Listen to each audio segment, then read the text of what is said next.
What is going on, everybody? Welcome back to Memes and Markets. Whoops, I'm pushing the wrong button here. What's going on? We have an awesome guest with us. Keith, how are you, man? There we go. Today is the best day of my life, Ben. How you doing? Today's fantastic, man. We have someone who I've been following in the UFO space for a very long time. Honestly, was making some of the best content before anyone was really making good content in this space. So what's going on, Red? How are you? Oh, great. Thanks for having me, guys. You hear me good? Yes, sir. You sound great. Cool. Yes, sir. Yeah, no, cool. How long have you been following me for? Man, 5+ years, I'd Oh, say. wow. Very interesting. Very cool. Yeah, great to be here.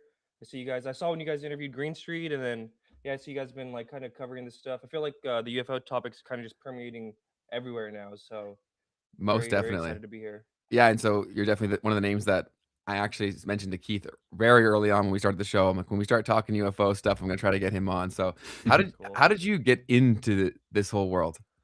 Sure. So I graduated college in 2016, and I wanted to initially do traditional history documentaries. So I was really I still am into like Cold War history, how it affects everything today, like a lot of the global stuff that was going on, right? And then right around that time, as I was saving up for a computer to start editing and all this stuff, um, is when the 2017 stuff broke. So that's the first breaking of the Tic Tac video from 2004, although it had technically already been online at that point. And then two of these other videos, and the first time we saw some of these like ex-government officials who, like, funny enough, like I used to really view a lot of them as heroes, and I view a lot of them as shady as time's gone on. But anyways, Okay. when that happened, I did a deep dive into the whole subject because it's not really in like mainstream history class in school and stuff like that. And you kind of got to dig a little bit like beneath the surface. And once I did that, I was like, oh shit, this is all pretty much real, to a degree at least. There's a lot of real stuff here. And then yeah, that's when I was like, okay, well, I already have all this kind of like mental framework ready for this like Cold War history channel. Let's just turn the track over a bit to it's a UFO history channel, which honestly they kind of go hand in hand too, because like the Cold War is a very big kind of setting for a lot of the stuff that's gone on the past 70 years or so. So Got that it. happened, and then I started making documentaries on that stuff, and then I was doing documentaries, and I still do. They just take a long time to edit. I'm sure you guys know, like editing and stuff It's a takes nightmare. forever to do. And then right around 2023 or so, funnily enough, I'm sure you guys might be aware of a character named Keemstar. Uh, he uh, he hit up me and my friend Chupacabra, and he wanted to do this like UFO news thing, which kind of like clipping, and like clipping is its own kind of like economy now these days. So I learned a lot from him, and then I basically just took a lot of the stuff we learned from him, and we both just kind of applied it to our own thing. So that's where I'm now at, where I do documentaries, but then I also kind of do a lot of the clipping stuff of like breaking news and big interviews and stuff, because no one has time to watch all these interviews and get these little nuggets out. And so Totally. that's how I was able to grow my X account kind of big. My X is bigger than Yeah. my YouTube through clipping. Yes. So yeah. Dope, man. Amazing. So one of the things that I pulled out from that was how you said that you used to see a lot of the people in the UFO space as like heroes, and now you see them as more fraudulent. Can you explain why? Yeah, sure. So there's just a lot of shadiness that goes on in UFO land. And I saw you guys talk to Green Street too, and I think he probably touched on this. Like there's levels of shadiness I just never encountered before. And I guess we could get into this too. One of the beats I cover is like some of these like counterintel agents, they're not just like when I looked back at it, it kind of was in a lot of the UFO history stuff too. There's a lot of like cult dynamics and like really mentally unstable people within this topic that like enjoy it, and for whatever reason. And I saw a lot of these kind of like figures who you'd see on TV. I'll just say one of them, Lou Elizondo, right? And you know, he like would engage with some of these like more crazy online people and fanatics, and almost like lean into this kind of like cult dynamic. And these people would go out and basically act like crazy Scientologists to some of like these people. And Green Street actually has been on the receiving end of that. And that's why, when you see someone like a Green Street you guys had on recently, and you kind of see this like almost bitter jadedness energy that they have with the whole topic, I think it's because of that. Because like he was like the number one content creator for a while there. He was like the Jesse Michaels of the field. all these guys were pumping him up, trying to get him to push their narratives. And when he started questioning certain things, like I saw him get kind of barraged by this kind of like storm of like online fanaticism that uh you would like to see in a perfect world, like some of these figures and like leaders and heroes like kind of toned down, but instead they like amplify it and like feed into it, and it's gross, really gross behavior. But that's kind of one of the things. And then also there's like a lot of embellishment in this field. I feel like people embellishing their own like resumes and what they've done, and that's just it's funny, I guess, in a way where some of these dudes have definitely accomplished some stuff that's commendable, like getting Congress to take it on the way it has recently. But at the same time, it's like they kind of embellished a lot of their shit to get there. So it's kind of like I don't know, how do you parse that? It's kind of one of the main things. In 2017, and I was taking it at face value, and like what CNN was telling me about who these people were, and I was like, oh wow, look at these are like straight up stand up dudes. They're heroes wanting disclosure, which they do want disclosure, but they have their own motivations, and everyone's kind of grifting off it in their own way. That's not necessarily like upfront, and yeah, kind of the dynamic there. So I wanna touch on that word grifter as well Yeah. as some of the I don't know. Okay, I don't want to call it beef, but definitely some conflict between you and and Stephen Greenstreet. So just yesterday or 2 days ago, you posted this about how Eric Weinstein blocked Stephen Greenstreet, and how Eric Weinstein said, "My God, you are annoying. Why?" Blocked. Sorry, it got too dumb in response to Stephen Greenstreet. Yeah. And then something else that happened here is you were talking about the Department of War releasing the new UFO files. And then Stephen Greenstreet asked, "Why did you take Grifter out of your profile bio? I had Yeah. respect for that transparency." And then he said, "You put it back with respect." Yeah. So talk to us a little bit about some of this and Okay, yeah, also sure. Grifter. So the first thing I actually do like Green Street a lot, and I think he serves an important role in this space, kind of checking a lot of the the lies and stuff that goes on. I do think he takes it too far, and I think he's jaded, which you'll see in a lot of people who like I'm not sure if you guys are familiar with another guy named Lou Reviews, or even some of these old like whistleblowers that were put on. They see a little bit behind the curtain of like trademark disclosure, and it's like gets messy and gross, and it makes people just kind of disillusioned with the whole thing. And I think sometimes that makes them go a little too far in the opposite way, where like I could easily be like that too. Like I've had some pretty not cool experiences with this whole movement and stuff, but I still think there is a reality there that is totally separate of some of the shady figures putting it on. So that said, I do like Green Street. I think he's pretty funny. um to the grifter thing, there's a lot of grifting there, and I did take it out honestly because I'm sure you guys follow this stuff. The way like Nikita Bear is always like changing stuff on X, Grok had told me like maybe I should take that out at one point. So I was like, okay, well maybe I'll take it out. But I did kind of like having it on to kind of just like own the whole thing because like I don't know, I don't necessarily think I'm grifting because I do think I'm offering a good service to like clipping and stuff. No one could keep track of all these podcasts, and there's a lot of people doing it, but it is kind of like playing into like there is a lot of grifting in this field, and I'd say probably more so than most other fields. Like it's because it's kind of like a wild west in terms of like, well, yeah, you guys are like memes and markets, so you guys understand like it's not really regulated. There's people in UFO land selling like the craziest stories, selling the craziest like classes and stuff like that, and there's no like agency, and I don't even know if there should be, that's like calling people out for doing it.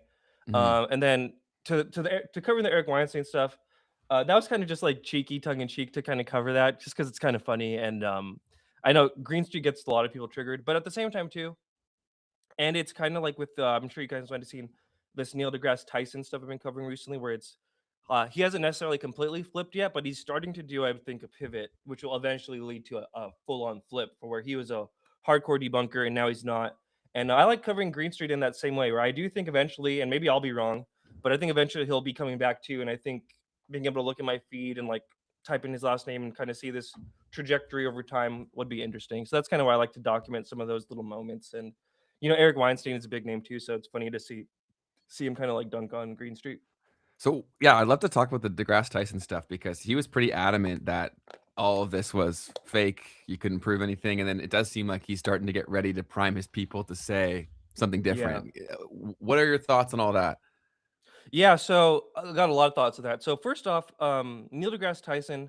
Now, I don't necessarily think he's a Fed, although he probably could be. And if you look at some of his stuff on like COVID and some of this other stuff, he's very much like in line with like the government narrative and kind of pushing that stuff.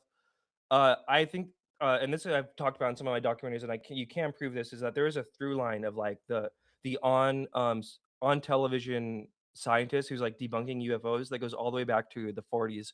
So in the 40s, with Project Blue Book and back then as Project Sign, the initial Air Force UFO investigation programs that were, and many of the people involved at the time have come forward saying like these were more just to debunk publicly on TV than they were to actually get to the truth of the matter for the American people. They always had like a scientific advisor that was prominently put on TV.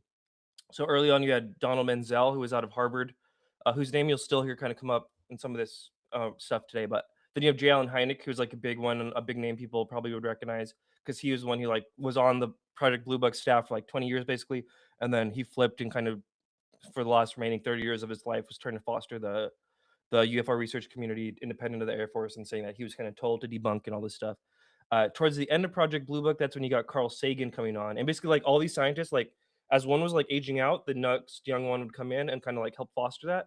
And Carl Sagan, I think, was 100% on the government payroll. He was involved in like Air Force projects early on. He was in a Project Blue Book sponsored documentary in like 1966 to help disprove the Michigan UFO wave, which was big at that time. And basically Carl Sagan, through what's his show? Not Cosmos, or I think it actually was Cosmos. He had a show in like the 80s and stuff where he was big time debunking this stuff too. And he helped put on basically Neil deGrasse Tyson and Bill Nye, who from like the 90s even through today are the television scientists, right, debunking this stuff. So I do think there's a lineage there that's fascinating, you know what I mean? Just the fact that like there's this kind of through line all the way from the 40s to today.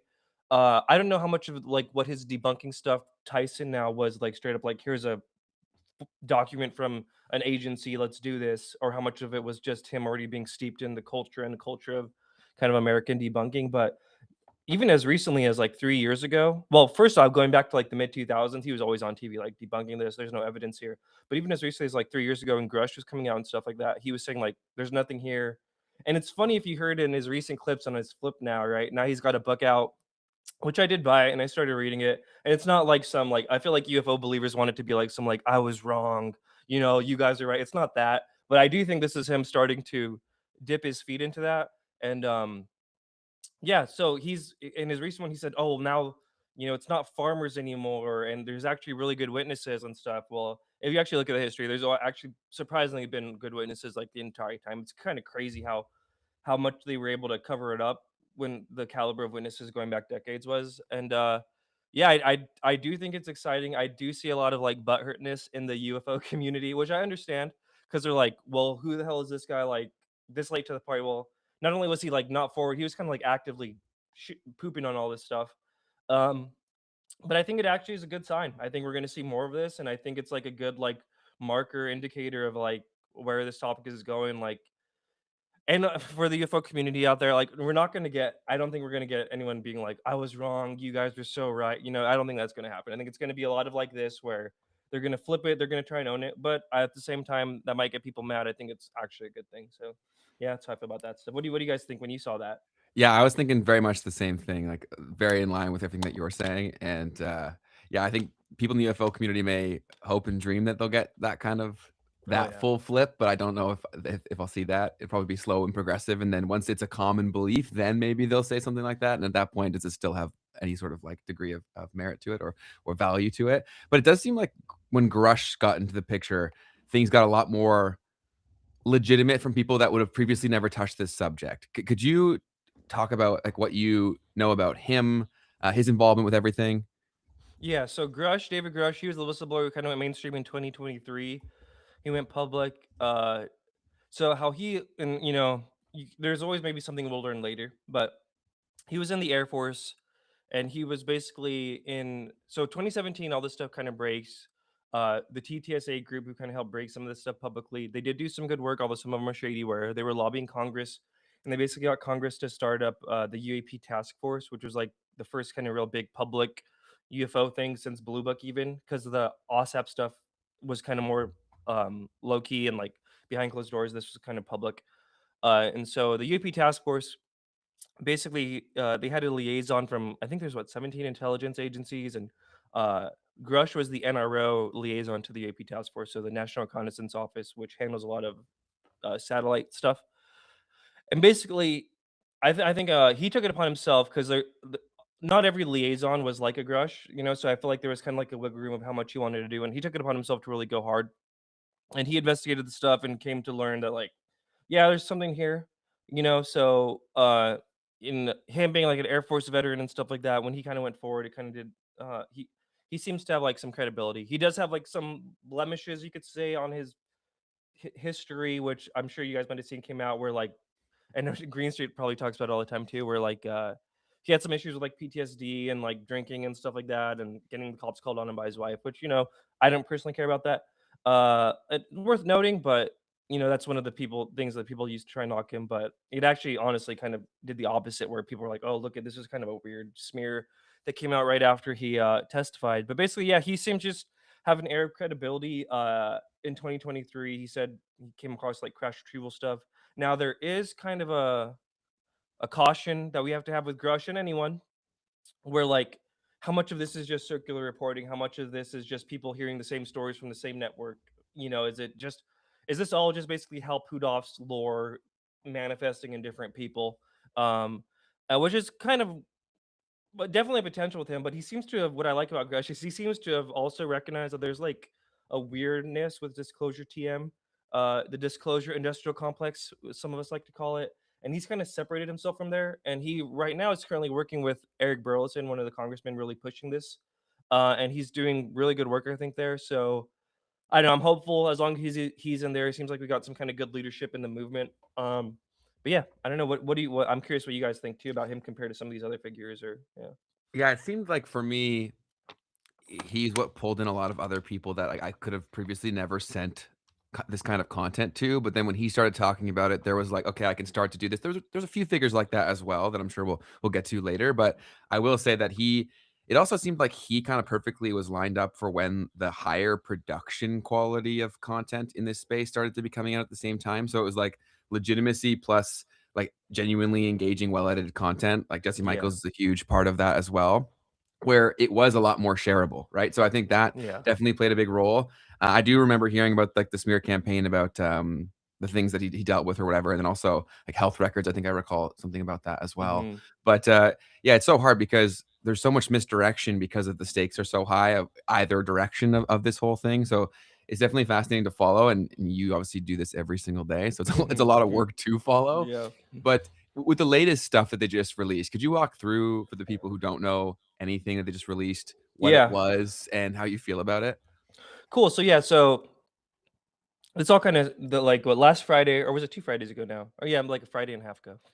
um, they released all these documents. I think there was what, like 196 files of the Department of War website, and so this stems from well, people have been lobbying in for a while to our Congress, and members of Congress have been actively calling for this. We got like Birdchat, Luna, Burleson. We've all made kind of like big names in their own right, and also like kind of with this subject, So there's kind of like some good momentum in Congress, and there is a good kind of movement online, which I think helps. I do personally think like clipping and all the different people clipping and just keeping it in the zeitgeist kind of helps kind of this momentum continue.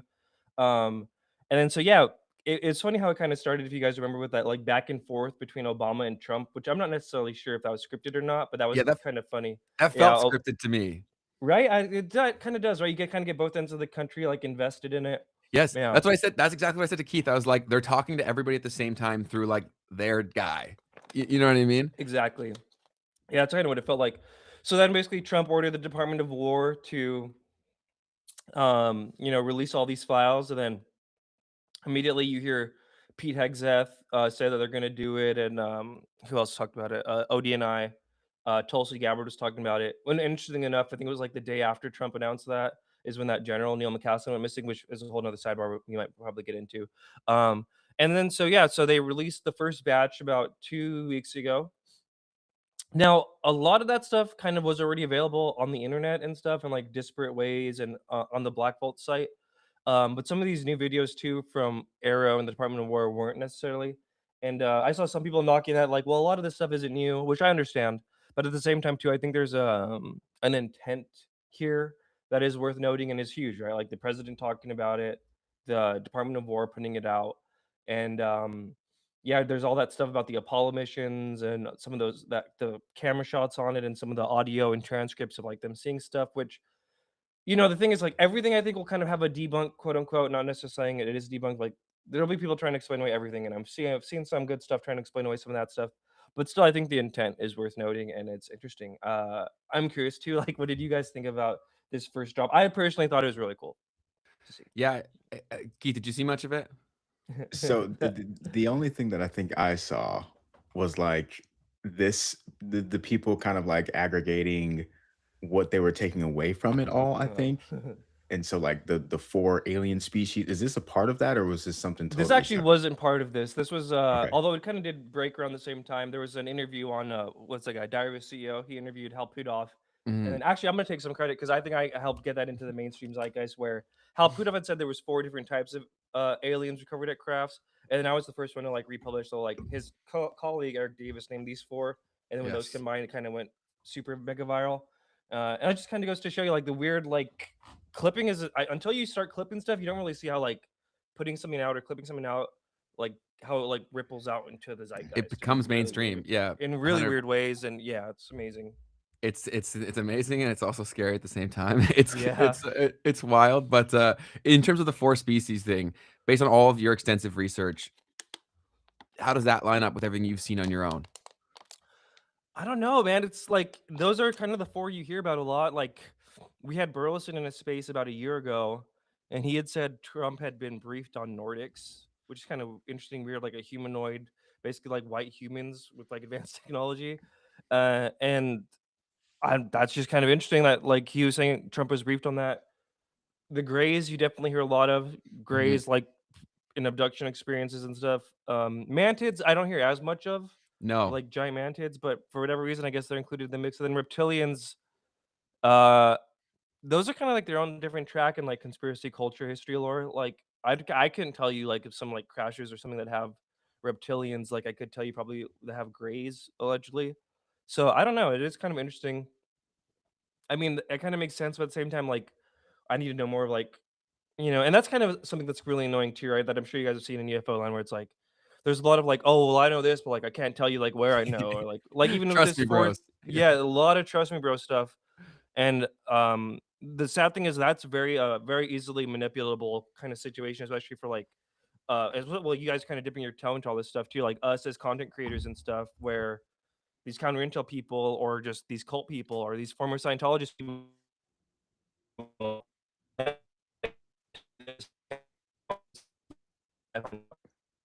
type relationship that there's a lot of in the UFO field. So kind of touches into that where it's like, okay, this is cool that they're saying this, but like, tell us more. Like, just Yeah, tell yeah. us this idea that like you can't tell us is just kind of annoying. Have you had any issues with covering the subject? Like, have you ever had any people messing with you? Oh yeah, that's okay. So there's a crazy doxing and harassment culture that it's kind of starting to take a little bit of a toe down because like me and some other people have talked about it, but basically like so I realized that this was a thing like 2 or 3 years into like being in the topic in the community because it's really under the surface and they don't really want you to know about it, but like basically like how I was saying earlier, like Lou Elizondo's connected to these figures, and I saw that some of these people that would kind of get close to Lou would be these whistleblowers or content creators, like they kind of have these like weird crash out bad moments and then they'd start getting harassed. So once I started kind of covering that, obviously it would start happening to me and my friends that were kind of covering it because they don't want people talking about it. So like most recently, and this is how crazy it gets in this freaking field. So me and my friend kind of discovered that like this little network that was closely connected to Lou Elizondo, we're also kind of in a weird way connected to doxing David Grush and potentially even looking into his medical records to get into that guy. And when we did that, and our friend Project Unity, who's another big account and big name in this, he's also talked about this. He talked about this on Joe Rogan and stuff like that. So like they got super pissed, and basically some of the Lou Elizondo, who's like a guy you'll see on the news, he went on one of these like little weird channels that like they get to do their dirty work for him and said like, oh, we know who these guys are, we're gonna take them out, blah blah blah. These problems usually take care of themselves. Well, the people that he was talking to, they sent dossiers of me and my friend Chupacabra's entire families to like mentally deranged people, and so like people were literally were going on like their like live stream thing saying like I'm gonna off myself and like I'm not in a good place. And these dossiers had like where I lived, where my friend Tupa lived, where Tupa's mom lived, like Tupa's mom's age, like all this really in-depth research that one like no one needs, let alone somebody who's like in that mental state. So that's just kind of that was just in like That was just in like January, so that was just a few months ago. So Wow. that's kind of like how weird and psychotic that, and I never would have imagined, you know what I mean, this kind of thing would be happening. Although the more I look into it, the more it makes sense. But yeah, that's kind of one example of like how I've been kind of fucked with. It's kind of annoying. I like talked to my family about it, and it was just kind of annoying to deal with. But like I had to talk to my like local sheriffs about it too, and get them all like Wow. on board and stuff, and just for covering UFO stuff online, and it's annoying. But Wow. And a lot of fanaticism around here. yes, yeah, there's a lot of extreme across the board. And so when you're talking to the local sheriffs and stuff, like what was their response to that? They were just like, I mean, it's good to just document everything, you know.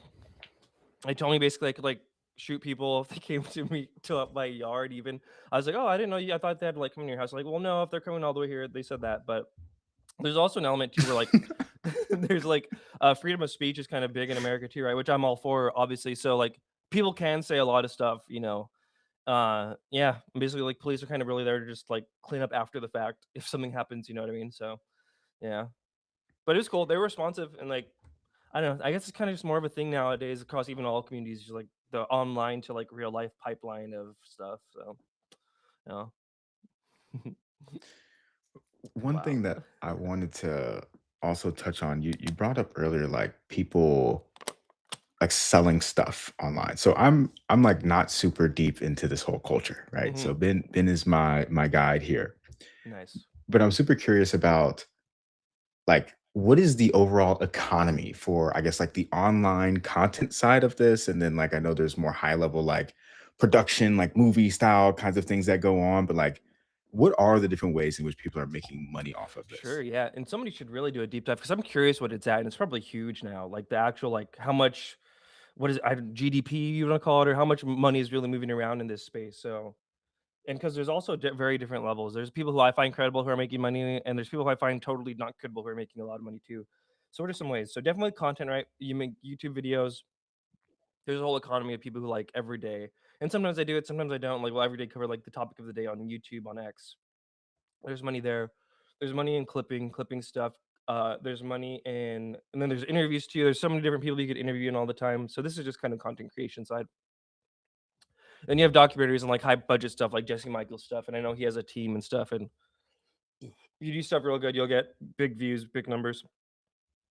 Now into like the real like kind of world side too. There's conferences that people can go to, become a guest at, get paid for.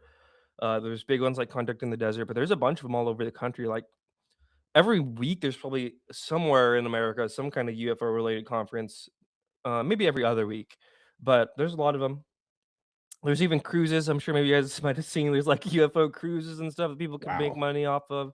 And then there's books too. Everyone's writing a book, which I personally don't think is bad. And even to kind of the earlier grifter conversation, the whole notion of grifting, although there is a lot of grifting, there's also like things that aren't necessarily called grifting that are that I don't think are grifting that are called grifting, which is kind of why I put grifter in my thing too.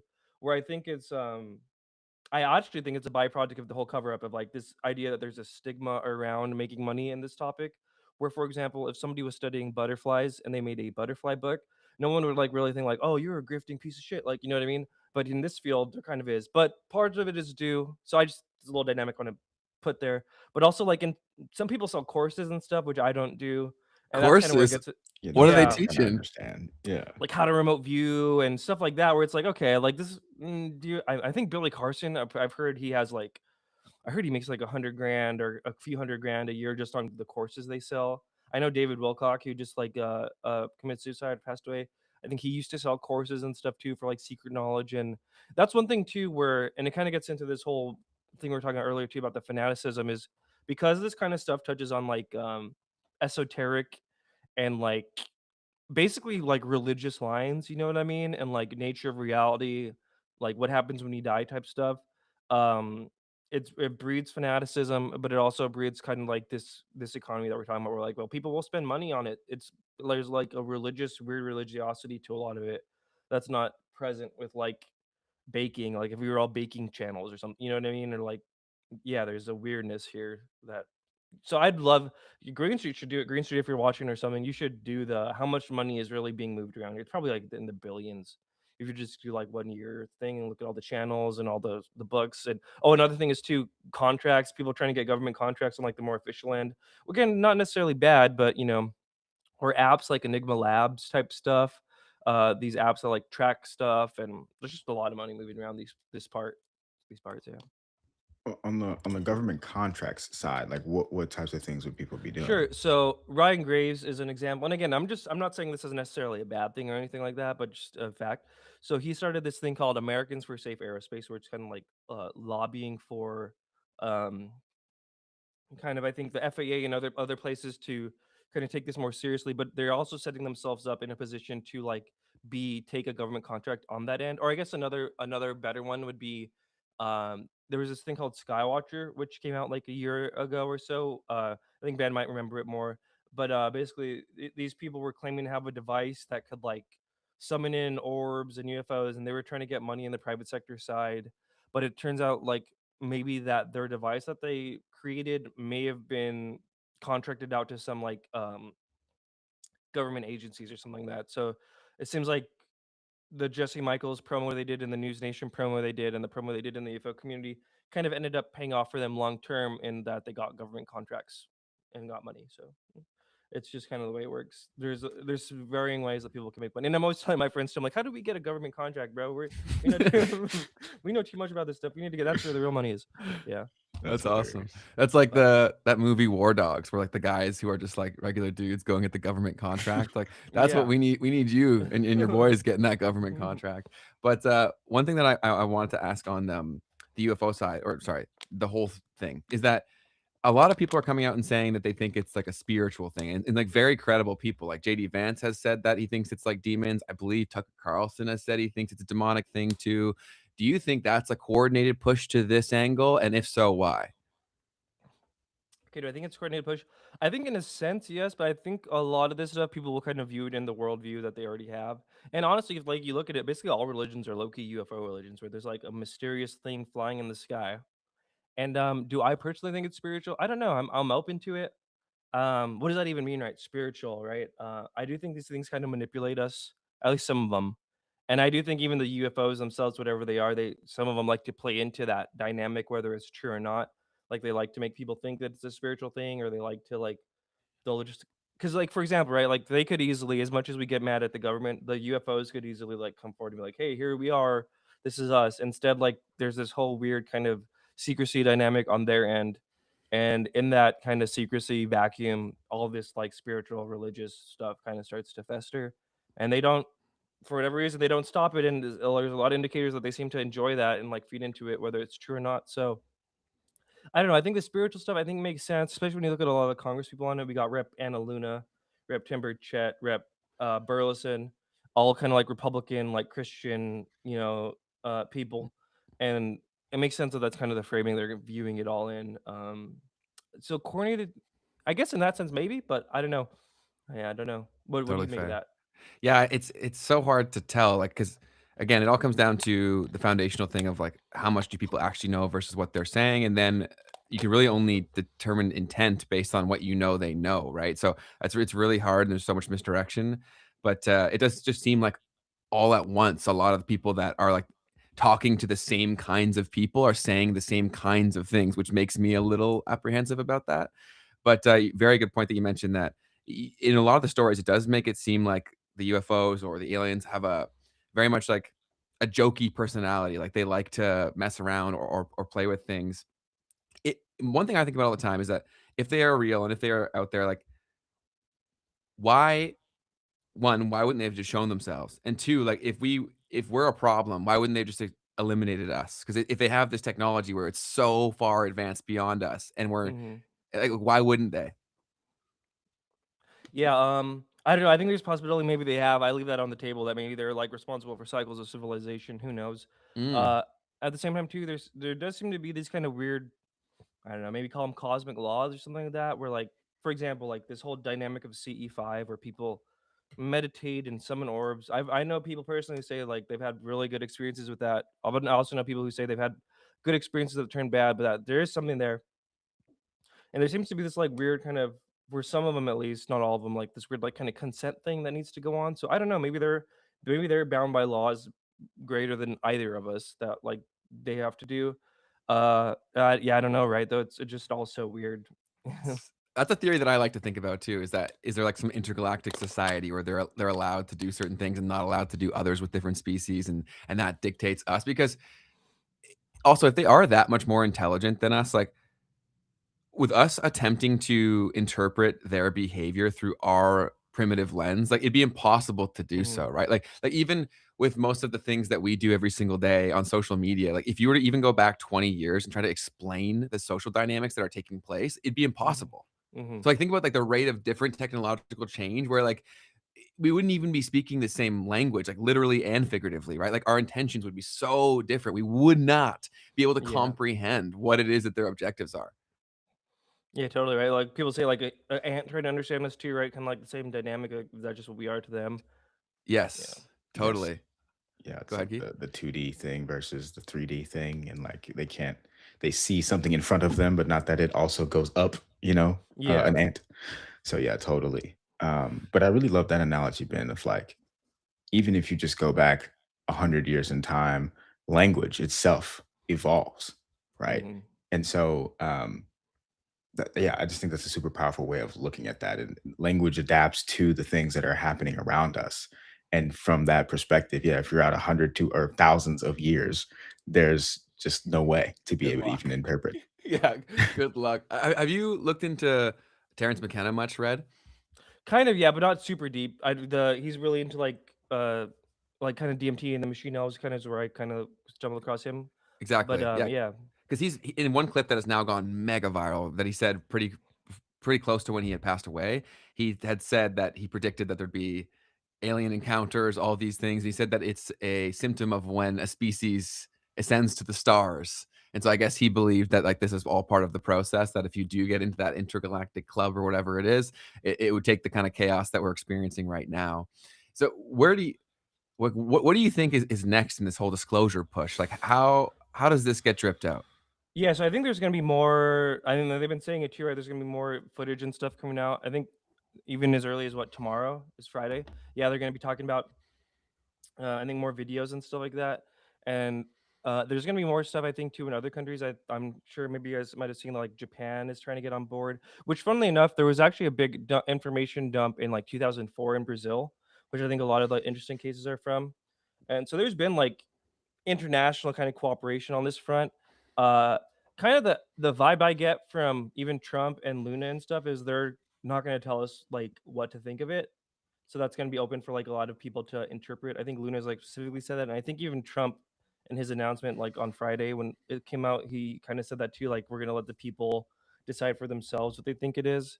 So hopefully we just kind of get more and more batches. I'm not sure if you guys saw too recently, Burleson and I think Bridget said that they're starting to put like debunked stuff in this next batch to kind of like throw off some of the stuff.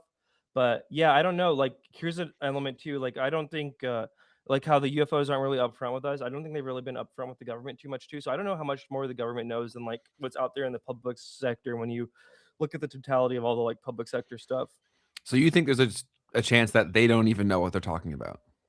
Yeah, they might have a craft even or two, and I don't think there's been like the direct communication or like but I could be wrong at the same time. I could Mhm. be wrong, but yeah, I don't know. What do you expect to come of this all? I personally think this will all play out like for a very long period of time with little drips here and there, and yeah, I'm not too confident that they're just gonna be too direct or give us anything that interesting. I think it'll be a lot of drips. But in terms of the UFO stuff and having crafts, the biggest story that comes to mind when you talk about that is Bob Lazar. How much have you looked into Bob, and how do you feel about his whole story? Yeah. It's definitely one of the best stories in UFO land, right? It's like super fun and cool and all this Mhm. stuff. But some of the stuff, I don't know. I just kind of find it unlikely that. Okay, so the only way I think it would be real is if like he was meant to like be some kind of like weird disinfo thing to like get out to make the Russians spend all this money trying to make Element 115. Because it just doesn't make sense to me that he would be brought in. And even if you look at his timeline, he only worked there for like 12 days total or something like that. And like he 12 was days, that's it? told all this stuff, yeah, over the course of a few weeks. And he was told all this stuff on like day one.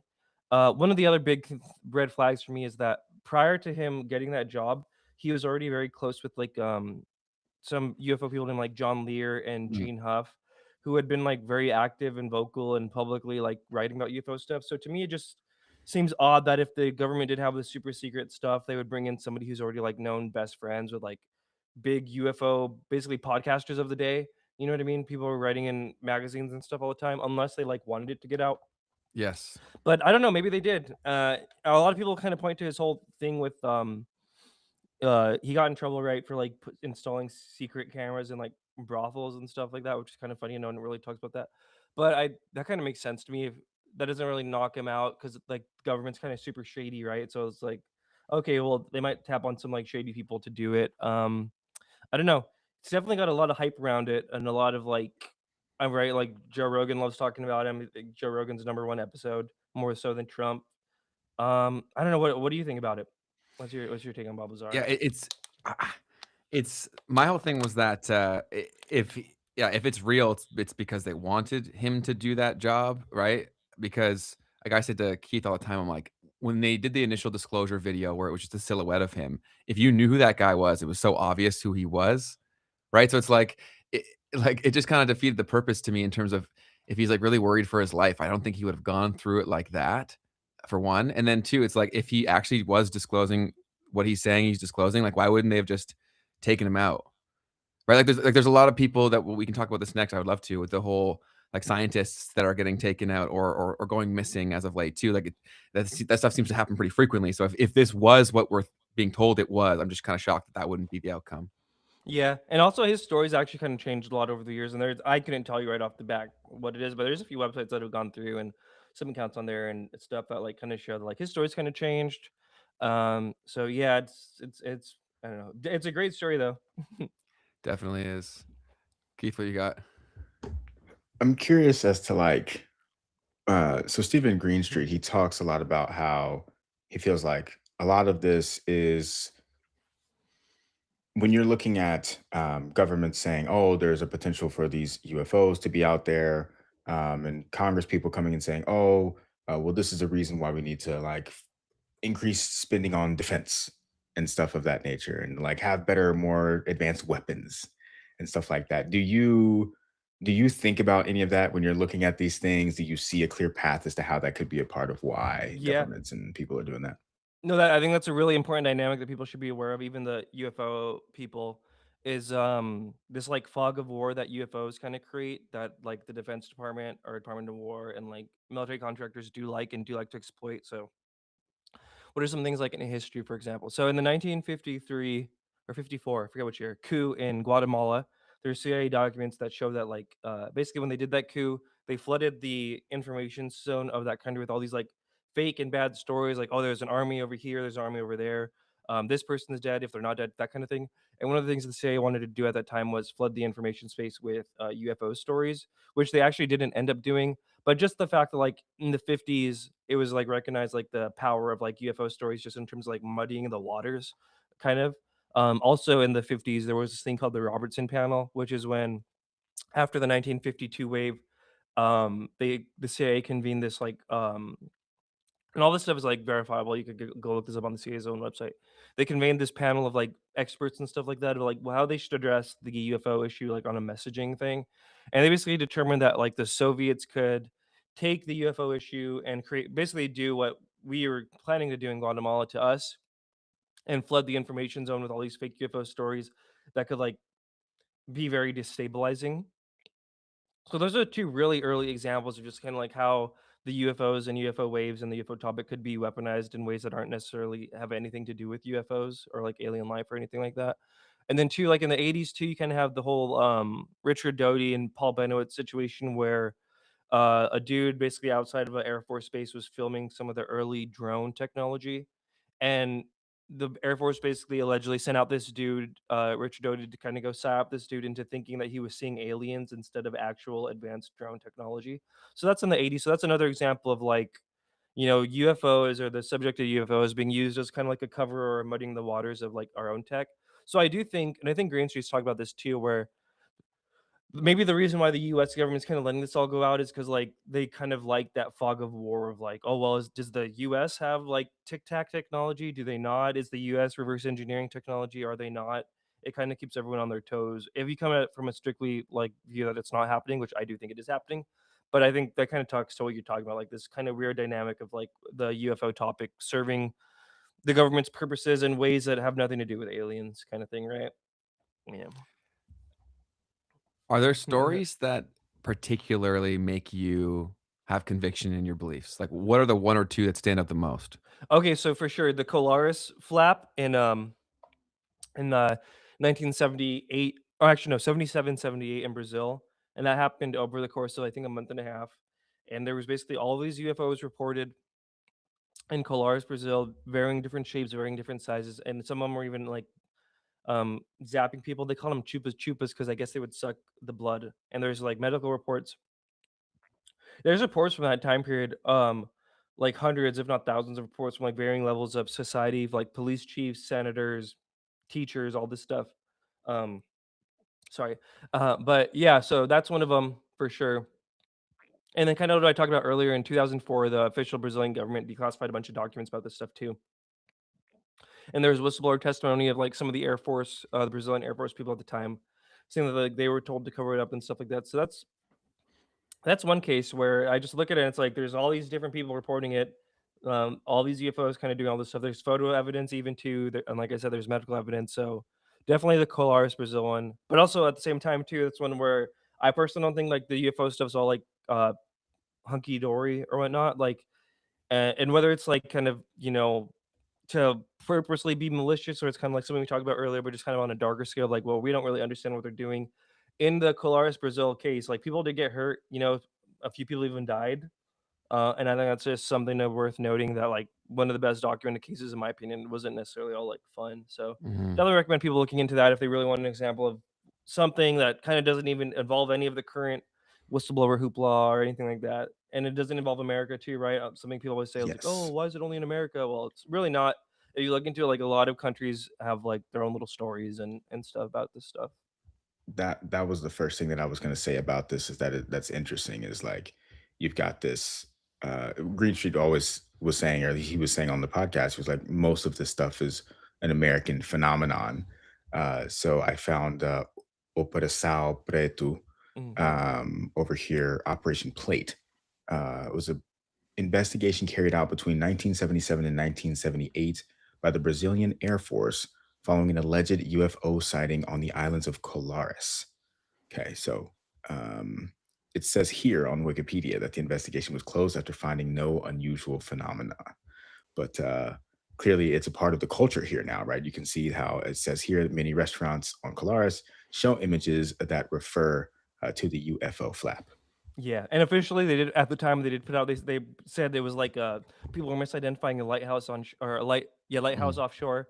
But some of the people, like I said, involved with the Air Force investigation said that like that was all BS, and that was like the mandated line there was to put out. And like I said, in 2004 they even released some documents and you could see some of the Air Force reports and witness reports from the government thing. So I think even now and actually too, I think I saw something recently where one of the big candidates in Brazil is kind of like writing all this hype too and saying that they're going to declassify a bunch of stuff over there too. It is kind of interesting how like the UFO topic is like this political little piece now Mhm. that like a bunch of different people could wield for different purposes. But yeah, that Colares event I do find super fascinating. What do It's you one of the look ones that really for? convinced me. Yeah, sorry. Got it. Got it. You're good, man. What do you look for in stories that do convince you versus ones that you disregard? Probably like multiple different pieces of evidence. So like back at the Colares one, like there's like hundreds of different testimony from varying different people. It's not just kind of like all hinged on like a Bob Lazar, you know what I mean, recounting it. So that's kind of one of them. Obviously like photo evidence would be cool. And yeah, like the caliber of like people, kind of like what Neil deGrasse Tyson was saying, but there is a high caliber going back decades. So like a lot of the blue book stuff I do find interesting too, right? In America in like the 40s to 60s, because at the time they were debunking it, but a lot of the people involved were like in the Air Force, and you can look at so many reports, and they did collect a lot of testimony. And like I said, there's people like Hynek who came forward later and said that like a lot of this stuff was real. So the Michigan wave in 1966 I find very interesting, and the flyover of DC in 1952, another really interesting one. Oh, I guess something else interesting too is looking at the responses of governments at the time. So like the fact that after the 1952 sighting, the Pentagon held their biggest press conference since World War II, after it just kind of shows like, oh, there's like a response here that, if it was all nothing or BS, like there probably wouldn't have been that response. Kind of what I think about it. But yeah, and honestly, even with this recent one, the drone wave, I do personally think I have the best mystery drone documentaries out there. I think that was something really interesting too, where it's like we lived through something where, I was able to interview like so many people because I was just like hitting them up. If I saw something go viral, I'd try and find out who filmed it, or if I saw an interesting video, I try to find out who filmed it, and I was able to like interview a lot of them through like X Spaces and whatnot. And, Even yeah, and what did you find with all that? that it was unexplained and it was weird and it actually kind of reminded me of Colaris, where in Colaris it wasn't like a bunch of flying saucers we're seeing. It was very much like the drone wave. It was like weird like shapes and amalgamations of things we're seeing, and it was almost like there was no two of the same kind of UFO. Um, and yeah, a lot of people said in New Jersey and around the country that like these things were weird. These things were hovering low. Um, I've talked to people who had like friends who were in the police force at the time and stuff, and said like these things weren't drones, and even the messaging coming out at the time, right? Like they were still telling us we don't know what these things are. The FBI was saying that in front of Congress, uh, and the idea that like in the airspace around where New York, right, where 9/11 happened and stuff like that, like they don't know after being a month there. The FBI doesn't know, even if it was some kind of like prosaic, like what did they end up saying? It was the FAA thing. Like even that would be weird, right? But I don't necessarily think that's what happened. What do you Yeah, think a bunch. happened? I still don't know. I kind of think it was some kind of weird NHI thing. Just because how it did remind me of Colaris in a way, and it did remind they were spraying things and like people were kind of getting affected. I just don't understand why though. My Mm, gut tells me that maybe there was some kind of weird nuclear thing that the government was doing over there that we weren't really aware of that caused this to happen. But I kind of do lean towards NHI. I don't think it was like an FAA thing. All the hoopla that it caused, it was preventing people from getting medical, treatments. Because like there was a few cases where like, uh, for example, like there was a car crash and like the helicopter medevac didn't pick up the dude because there was drone activity reported in the area. So like it was affecting like real lives and stuff like that. So I don't know. I'd lean towards NHI, like I said, non-human intelligence. I'm definitely open to it being some kind of weird military government contractor flex. Although I kind of just something that would happen just because it affected so many people and probably caused like a bunch of money. I'm mhm. curious though, what do you think the drone wave was? And I hear it's still going on there too to this day. Yeah, I've heard that too. We've actually had people in our comment section say that before. It's just kind of shocking how fast the news cycle is now, where that happened and we don't even really talk about it. Like that's so crazy to me. But Yeah, it's just the nature of how fast things move. And yeah, I don't know if there. It seems like it's something without an explanation because any way that I look at it, like it doesn't really make sense. So yeah, I figured you'd be closer to the answer than I am because I have no freaking clue. yeah, I have no clue. One thing that I found interesting too, because I've been covering UFO stuff for a while and covering these kind of like old waves and UFO flaps, and when I'm covering them, always like there's this element within me and my coverage where it's like, oh, like screw the government, they're lying to us.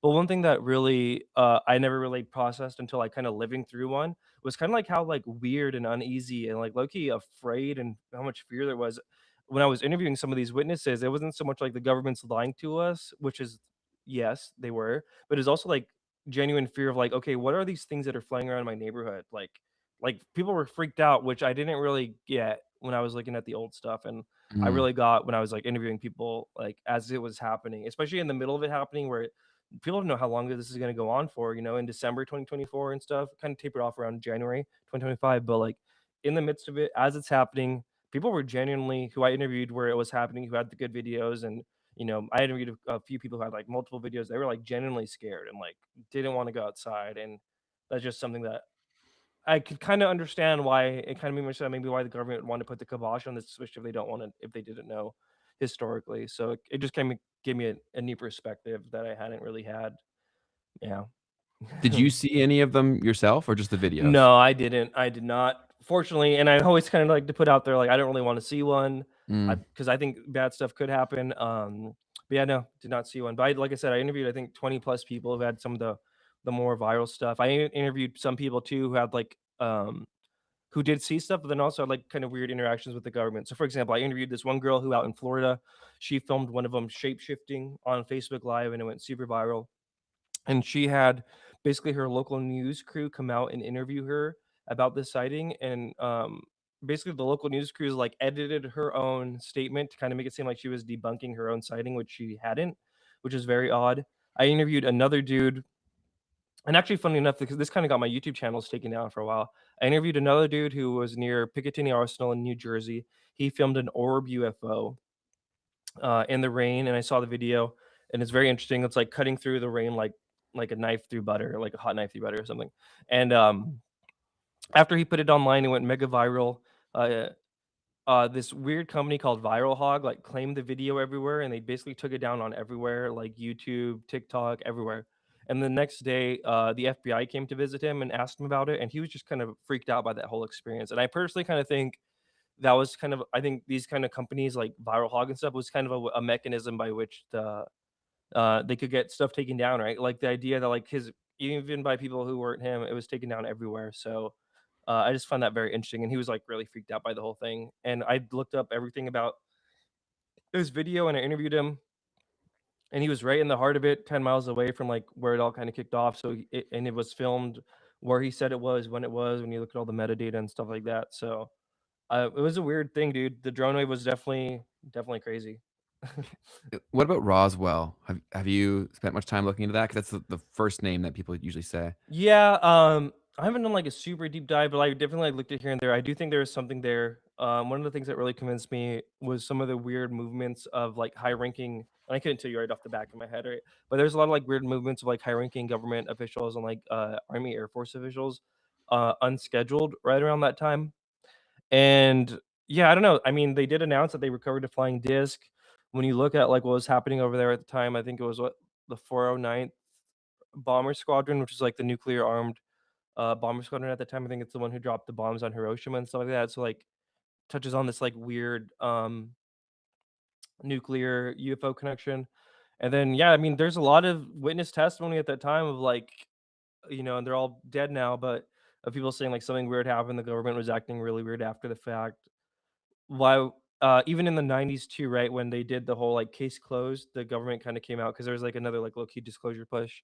They kind of just muddied the waters more because they said it was like the mogul weather balloon, and they said that the bodies recovered were just like crash test dummies, but those crash test dummies hadn't really been used until like 1952 or something like that. So even in their kind of like trying to cover the tracks in the 90s, there were still like some weird discrepancies that I don't know. And it kind of too like what I said earlier, like the response, some of the things you see after that kind of indicate that there was like although the legislation had kind of been in place for a few months leading to that point, after the Roswell event, it's kind of when you see like the Air Force separate from the Army and the creation of a lot of these other like kind of intelligence agencies that some people think do manage some of this stuff.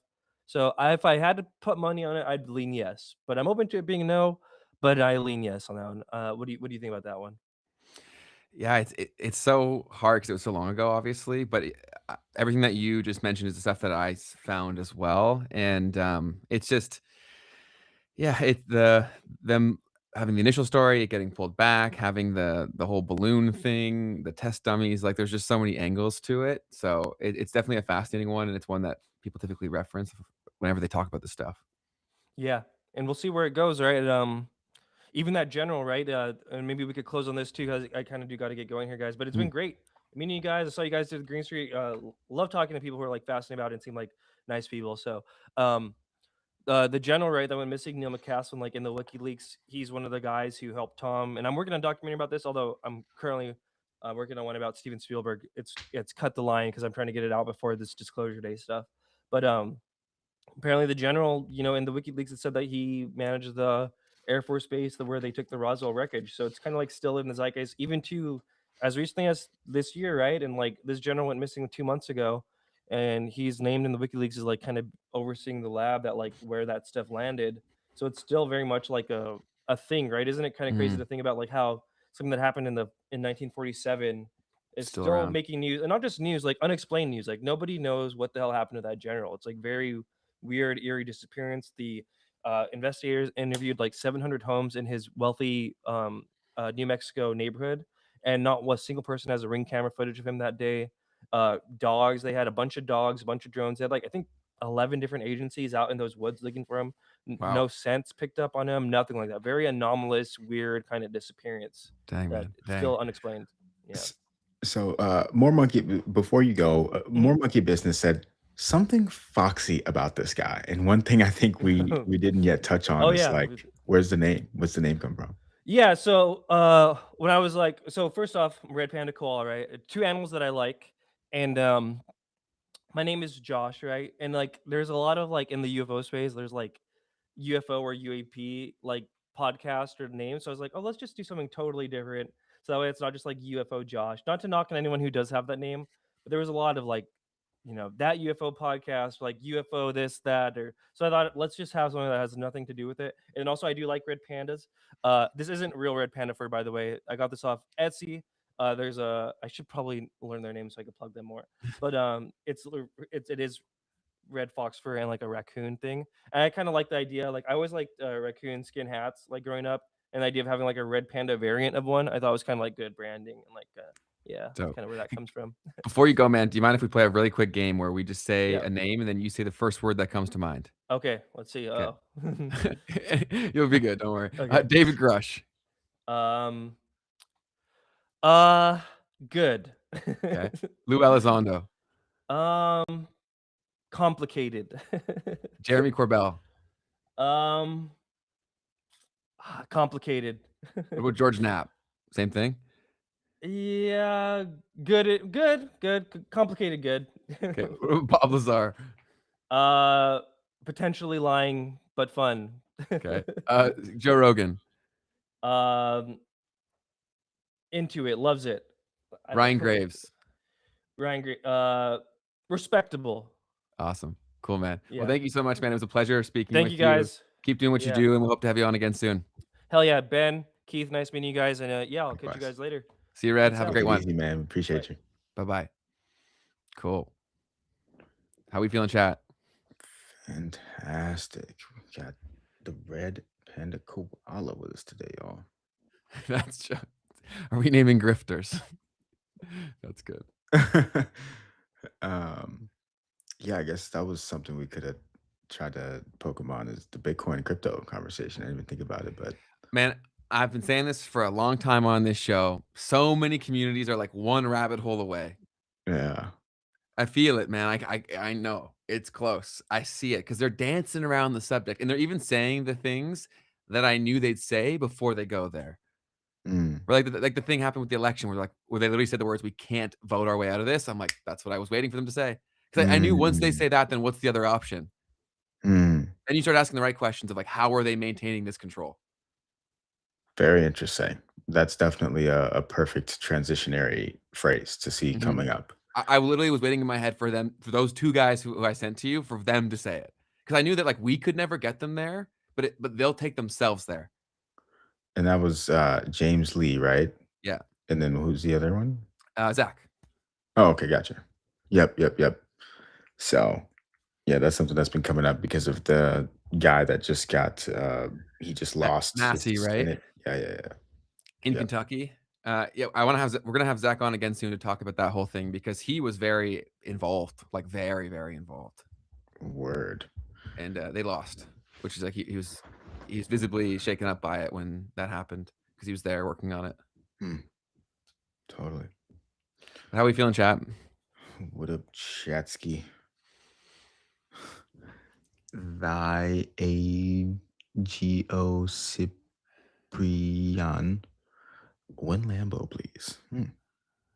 When Lambo? One Lambo. What do you mean? I don't know. Someone buying a Lambo? Out of context. I don't get it, but I hope you get a Lambo if that's what you want. But that was a lot of fun. I'm excited to have more of these conversations. For all these, when we get to know the people, we have to have kind of like the introduction one where it's very top level like stuff, and then in the future, it'd be awesome to have like hopefully him as a correspondent. When something breaks, we can have him on quickly to talk about the latest on all that stuff. For sure. Most definitely, man.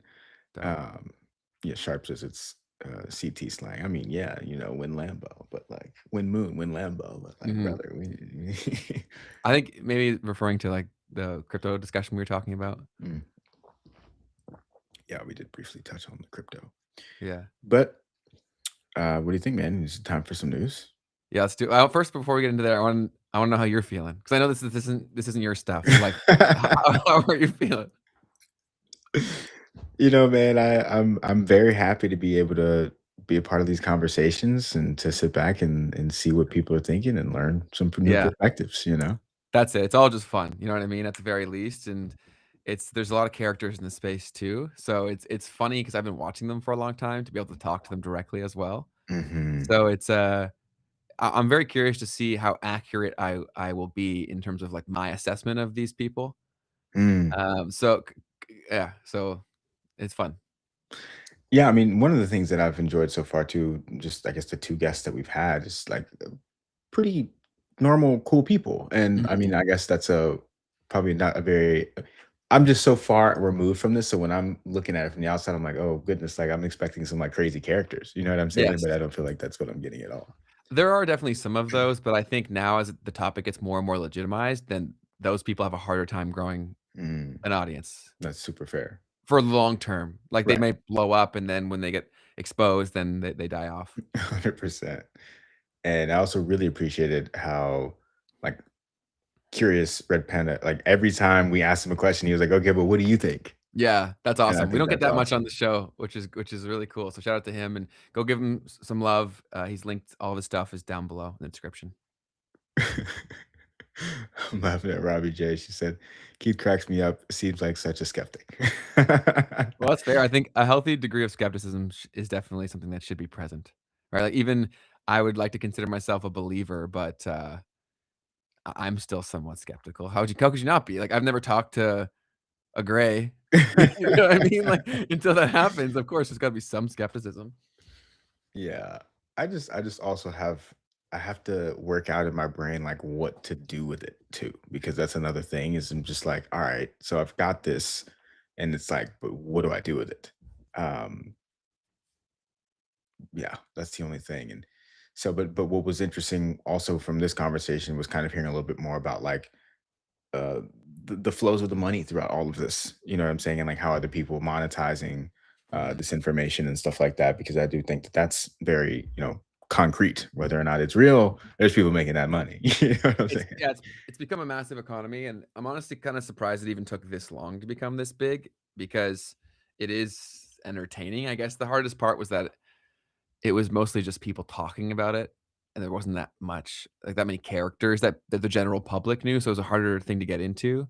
With Joe being such a fan, that really onboarded a ton of people, for sure. Mm, yeah, yeah, it makes a lot of sense for sure. Um, yeah, so there was like this Fox clip that was rotating over the past week of like the four different like alien characters. Species? The Yeah. species? Yeah. Those are hilarious. The we next time we should do a more of a deep dive into each of those. I can even do that for you whenever you need, in terms of how they've been described, like what they do. The Nordics are one that appear a lot. It's also like a lot of people feel like the Nazis were kind of related to, or they had some sort of involvement with alien tech, Mm, and a lot of people believe that that could have potentially been an influence from the Nordics, thus like why they were trying to do the things they were trying to do. And there's stories of people seeing them, and they're described as, like, tall, super good-looking, in great shape, p like, humanoid-looking things that are typically telepathic. fascinating. I feel like that concept is probably the most believable, right? Because it's just like you wouldn't have to look crazy. It could just kind of almost be among us and we wouldn't necessarily know. A lot of people say that now, right? Where there's some that are like that, which actually do look like us, and there's others that can make it seem like they're like us, Mhm. like, whether it be shape-shifting or whatever it may be, but the telepathy thing is almost a universal piece to every story that's talked about, Hmm. which makes a lot of Interesting. sense because we've talked about this, like, a language is amazing, but it also has so many constraints, Hmm. right? So if you truly were to evolve and, like, ascend, I feel like language would probably be left behind. Totally fair. So they Totally speak to you fair. in your language that they know you understand in your head, but it's more of like a feeling. Because even the words that we use, like, people there's so much open to interpretation because of people's relationship to the word itself, right? That's why so much gets lost in translation. True. Very true. Um, in a way, I do look at language as a form of like a low level form of telepathy, right? Like Mhm. it's like before language, I mean, you still have language, you still have ways to like make sounds and stuff and Mhm. communicate. But once again, it's like, how does that evolve? Oh, it turns into this more complex ability to communicate these ideas Mhm. that are in your mind or to tell a story about something that happened in the past. And so, yeah, so I could see how that could continue to evolve to be more efficient in whatever that would look like. I think about that a lot, like, but did we have that before, and then our reliance on this made that skill atrophy? Right? Because we're saying it's Right. better, but we're assuming that back then they didn't have that. Right. I think that's super fair, right? Maybe it was just, huh, you know, that communicates, way more bits of information than us trying to string all of these different sentences and words together. Mhm. Or maybe they didn't even have to use words, right? Like, Mhm, mhm. because there's these things, this documentary called The Telepathy Tapes. Have you heard of that? No, I haven't actually. I don't know the merit of it. Like, I have not vetted it rigorously, but it was this study where I think it was involving autistic children, and they basically had near telepathic like powers within which they use to navigate the world, kind of thing. And Mm, the videos were kind of crazy. I'm sure you could poke a lot of holes in a lot of them, but it was at the very least very entertaining. They did the first one audio only on like Spotify and stuff, mm. but then it went very, very viral where they will now be filming the whole thing in the future for the next thing. And so the guy who was the producer for that, or one of them, I've already messaged him on Instagram. So when they do launch that, hopefully we can get him on. But he said he can't talk about it until they're done. Word. Word, man. Yeah. Very interesting. Carlton Way said, a lot of these politicians act like aliens. I've seen some reboot in real time when speaking or freezing. Did you see telepathy tapes on YouTube? Yeah, it's there. You can search that up. It's also on Spotify. Is there video of it, Willem? But did you see? Was it Jim Cramer malfunction the other day? Yeah. Yeah. That was pretty funny. Um, yeah, I guess we'll have to pull one of those up. He That was broke. that was hilarious. It's funny because I mean they made a whole bit out of it eventually, but or during the moment because it was just like so basically they were talking about Trump and his trading activity. It's kind of becoming a major theme at the moment. He's traded like 3,600 times in the first half of this year so far. It's not him, it's people in the trust. It's like, okay, but the trading activity has changed, right? So it Mhm. doesn't matter who's doing it, you know what I'm saying? But anyways, so uh they kind of were alluding to it on MSNBC or whatever, on the Squawk Box or whatever they call it. And he froze up. He was like, oh, Bro, he literally broke. uh. So that was pretty funny. I'll Jim pull that up Cramer later. is a fascinating figure to me. How the role that I think he was probably put in there to play, he actually like in social media's views plays the complete opposite. Mhm. Do you know what I mean? It's just fascinating. Yeah, I mean, this is a part of my thesis that I told myself when I switched my major from business to advertising and communications. Like in reality, it's because I didn't want to have to take math classes. But the thing that I told myself was like, I want to study the phenomenon of how like media impacts the markets and like Memes and what is markets, that yeah. relationship? Yeah, literally, Because bro. value is all perception. So when people are always like, "Oh, like, do you study charts and stuff?" And I'm like, "But the people are moving the charts." Do you know what I'm saying? Like perception creates reality. And so if I go to the people that are creating the perception or have the most pull to create perception, I think that stuff matters so much more than charts. It's just a lot harder for me to describe how I come to a thesis. Fair. Do you know what I'm saying? Because it's like even now, like when we talk to even some of our internal teams, like I say stuff and they're like, "What's like, what are you talking about?" Do you know what I mean? But I it's say like it all the time.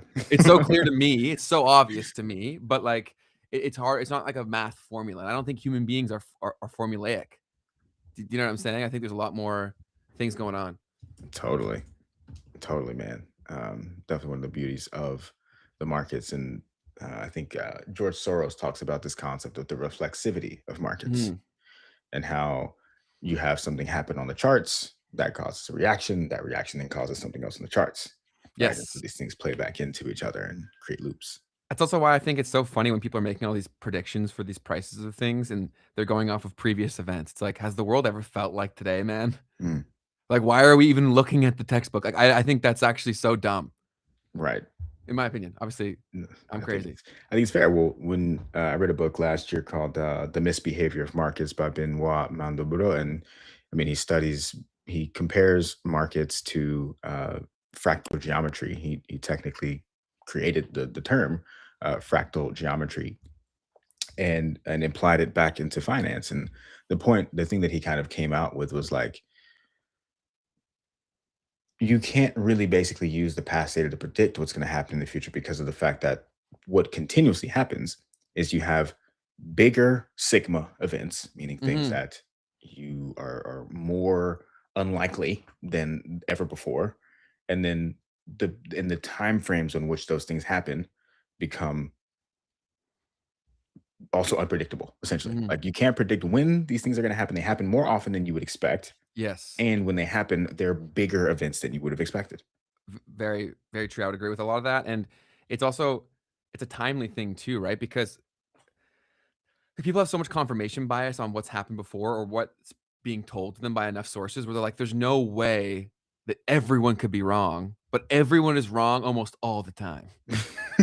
Do you know what I'm saying? Yep.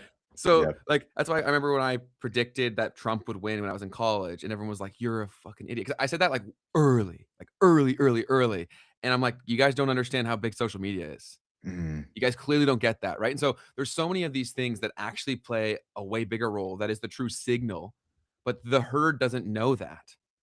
So, like, they're not even putting that into their, like, realm of criteria or like in their analysis of like what is driving this ship. They don't even think about it. So frequently how fast this stuff moves. Case in point, I also said that Trump would win again because of the podcast thing.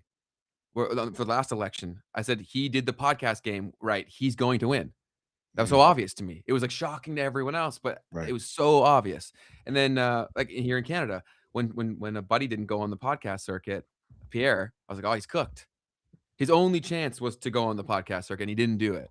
But Mm. that made me very skeptical. It's like either he has very incompetent people around him, or like they're also in on it too. Because like how he someone wouldn't tell you that, I don't know. But yeah, what do you want to move on to next?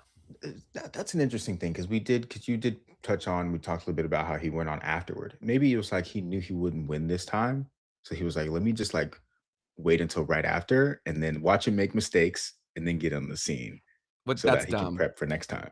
If that's what someone thought and said to him, then they don't understand media enough to give that advice.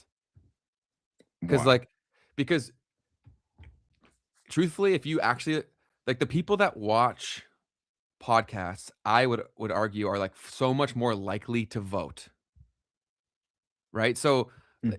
you have the actual chance to swing people's opinion in that environment, unlike anything else. Like everything else that he could have done would have been a complete waste of time. Because the other thing was, right, because they didn't also have as much time as normal, to be fair, right? Because Yeah, dude stepped down. bro, the shit's crazy here where they like pull elections out of their ass. Yeah, that was pretty weird for sure. I mean, we kind of did something very similar, technically, this most recent time when Joe like stepped out of the race right at the very end, and then they just put uh Kamala Kamala. Harris in there already. So I was like, all right, well, that's kind of crazy. Truthfully, like Trump was the perfect social media president. Who will be the next future president? Is like who's the podcast president? Right. Right? Like who will be the best podcast guest? Yep. Yep. Seriously. Yeah. Right? So Keith D for president. No, never that.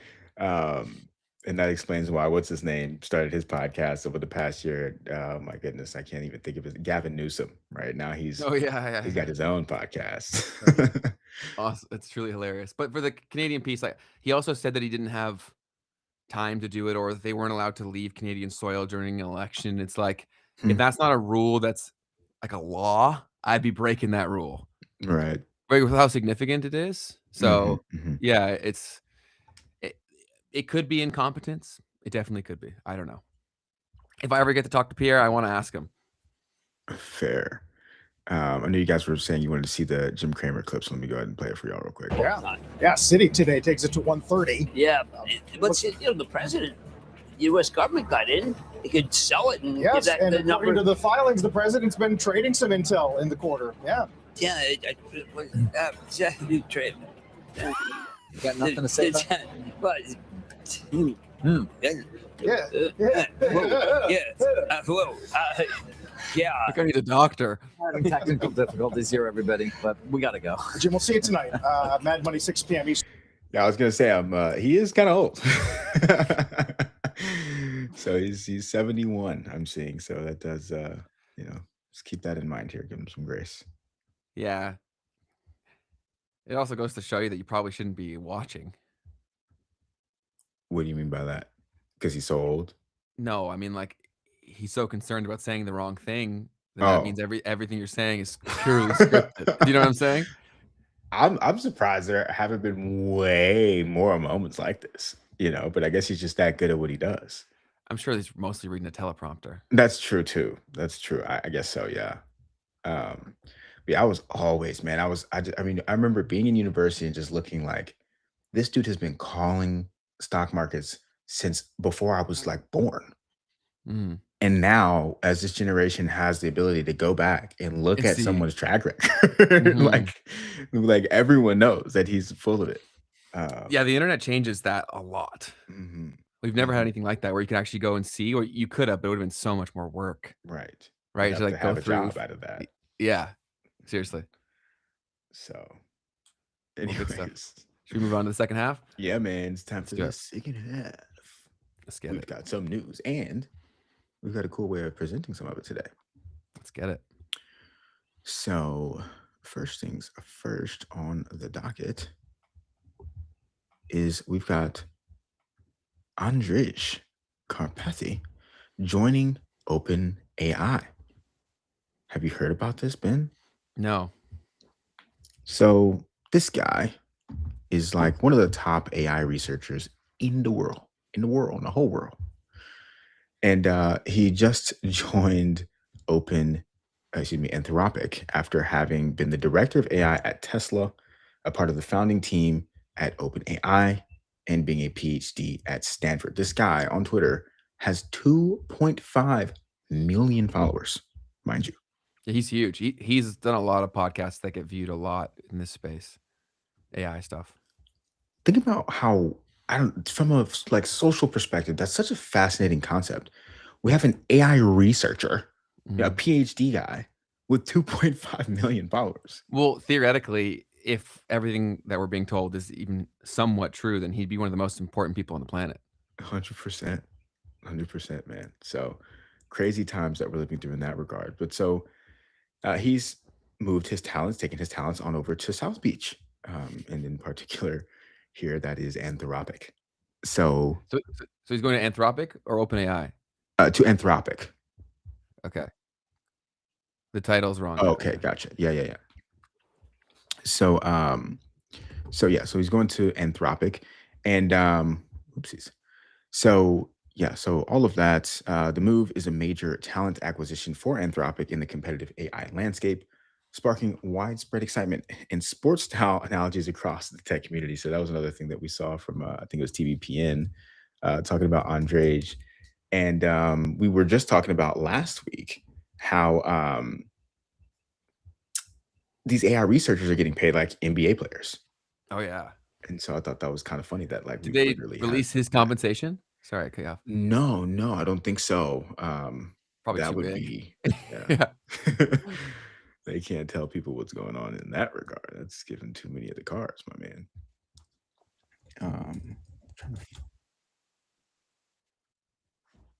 Yeah, I still see us live. Mhm. Cool. So here's the image that I was talking about. I thought this was hilarious. He signed. And I guess this is a part of the TBP and shtick, right? It's like, they said like the F1 of like tech, right? It's Yeah. kind of like what they're doing. Like a sports team. Yeah, totally. Yeah.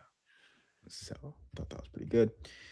Moving forward, SpaceX this week, as they are getting ready to file for their IPO, they apparently filed the S1 for the IPO under the ticker SPCX, revealing finances ahead of their NASDAQ debut.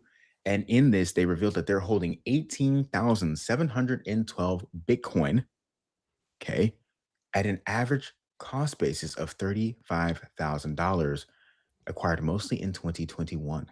Wow. That's huge. This is massive. This means that Elon Musk company is now ranking among the top corporate Bitcoin holders, and that puts the at the current market value, you're talking about $1.29 billion worth of Bitcoin. What are your thoughts on that? Thoughts on I want to know yours first. that? I mean, listen, man. Of course. I think it's super cool that they didn't tell anyone. Mm. Because I think that's pretty meaningful, right? It's Well, like especially if you want to accumulate more. Like, true, right? Because it shows intent, like you're saying, for one to accumulate more without people necessarily knowing, but it also shows that like this has been the answer the whole time, kind of a thing. You know what I'm saying? Like this isn't new. This is what we've been doing since 2021. It's not like they've been doing it forever, but still, Mhm. like Tesla was buying around that time as well. Also, AI has dominated the conversation so much on Twitter as of late. Like, if the AI people who are currently capturing mindshare, if they pivot to crypto, even like temporarily or Bitcoin temporarily, like that would do a lot, right? And so this is probably one of the first signs of that taking place. Yep. Um, it's just such an interesting thing, man. It's like this tells companies, that this is acceptable, that this is a part of increasing the valuation of your company. This is a part of long-term planning, Mhm. just to put some Bitcoin on your balance sheet. So for people who would not grasp why you would do that, why would someone do that? Why would a company do that? Well, the thing that I would point to is the concept of a treasury, period, right? When you have a large company that's making a lot of money, you're typically sitting on a certain amount of cash. And in investing or in business, you always have to make the decision of what are you going to do with all of this cash that you're making? Mhm. Because when you're trying to grow a business, well, you should probably reinvest a majority of that cash into growing the business, whether that's in the marketing, growing your team, product, whatever it could be. But the other side of it is like, well, if this is like a lifestyle business, I'm just going to sit on cash. Mhm. Or if you're a bank or a financial institution, you might have other reasons why you just need to sit on cash, and that becomes opportunity, right, for you as well. And when you're looking at making decisions about all of that. So the treasury, large multinational like corporations, they have an entire team of people that work on just treasury. Just what are we doing with our money throughout the day, right? And by the hour, even they're making decisions about this. And so some of the times what they'll do is they'll put their money into short-term debt instruments. They'll either buy other companies' bonds, like commercial paper, things of that nature, or they'll invest in US treasuries. Okay, and use that as a way to kind of like use their cash to make sure that they're earning on it and not just sitting on it and watching it get inflated away by inflation. And so in this case, it's like, well, if you wanted to actually take some of that money and not necessarily maybe buy your own stock back or go and put it in the stock market where you have some company that you've now put long-term risk on, you Mhm. can instead invest into Bitcoin. And that'd be something that is going to continue to outpace inflation. And over the long run, that continues to do that. And now you're building an asset on your balance sheet that even if you didn't have something specific that you wanted to do with that money to build an asset within your business, you've got a place that's always going to grow basically no matter what. And a lot like we talked about, we're seeing happen where people are doing cutbacks. They're saying it's because of AI and productivity, and it's causing like the share price to go up. Mm. Who's to say we don't experience something similar when they announce Bitcoin accumulation within these companies, right? Mm. Like, Mhm. because once people get it and they get that that's a good idea potentially, then does that have a similar impact? And the other side of that too is like the supply side. A big thing that also separates Bitcoin, and we haven't seen this fully play out from like in the equities market or even the bond market. There's no way to just issue more of it, right? So you can't Mhm. necessarily just flood the market with more Bitcoin just because there's more demand for it. But companies, that is what they do. If you look at Bitcoin, MicroStrategy, what do they do? When there's more demand for their stock, they issue more stock. When there's more demand for giving them money to go in the form of a loan to go and buy more Bitcoin, they issue more loans. Mhm. And so, but you can't really do that with Bitcoin. So if everybody wants to get in, but these corporations already hold 4, 10, 15% of the entire supply on their balance sheet, then what happens? Mhm. You know? Go moon. So, Bitcoin behaves much more like a commodity in that regard, or at least it is a commodity more in that regard, where there is literally a physical amount of them that exists or that can be put into the flow of the situation. So, yeah. Yeah. That's good stuff. So moving forward, Minnesota made a big move. Governor Tim Walz, whether you love him or you hate him, he just made a decision to ban prediction markets, such as Polymarket and Kalshi. Basically, he signed a law making it a felony to create, operate, manage, or advertise prediction markets effective August 1st of this year. Wow, would you look at that? What do you think of That'll that, Ben? Yeah, I feel like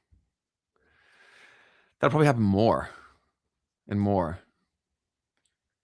I think this is fascinating to watch play out, right? Because, he's, I think, been pretty vocal about his opposition to this entire industry, and especially them just not registering themselves as gaming companies and Mhm. doing the gambling thing.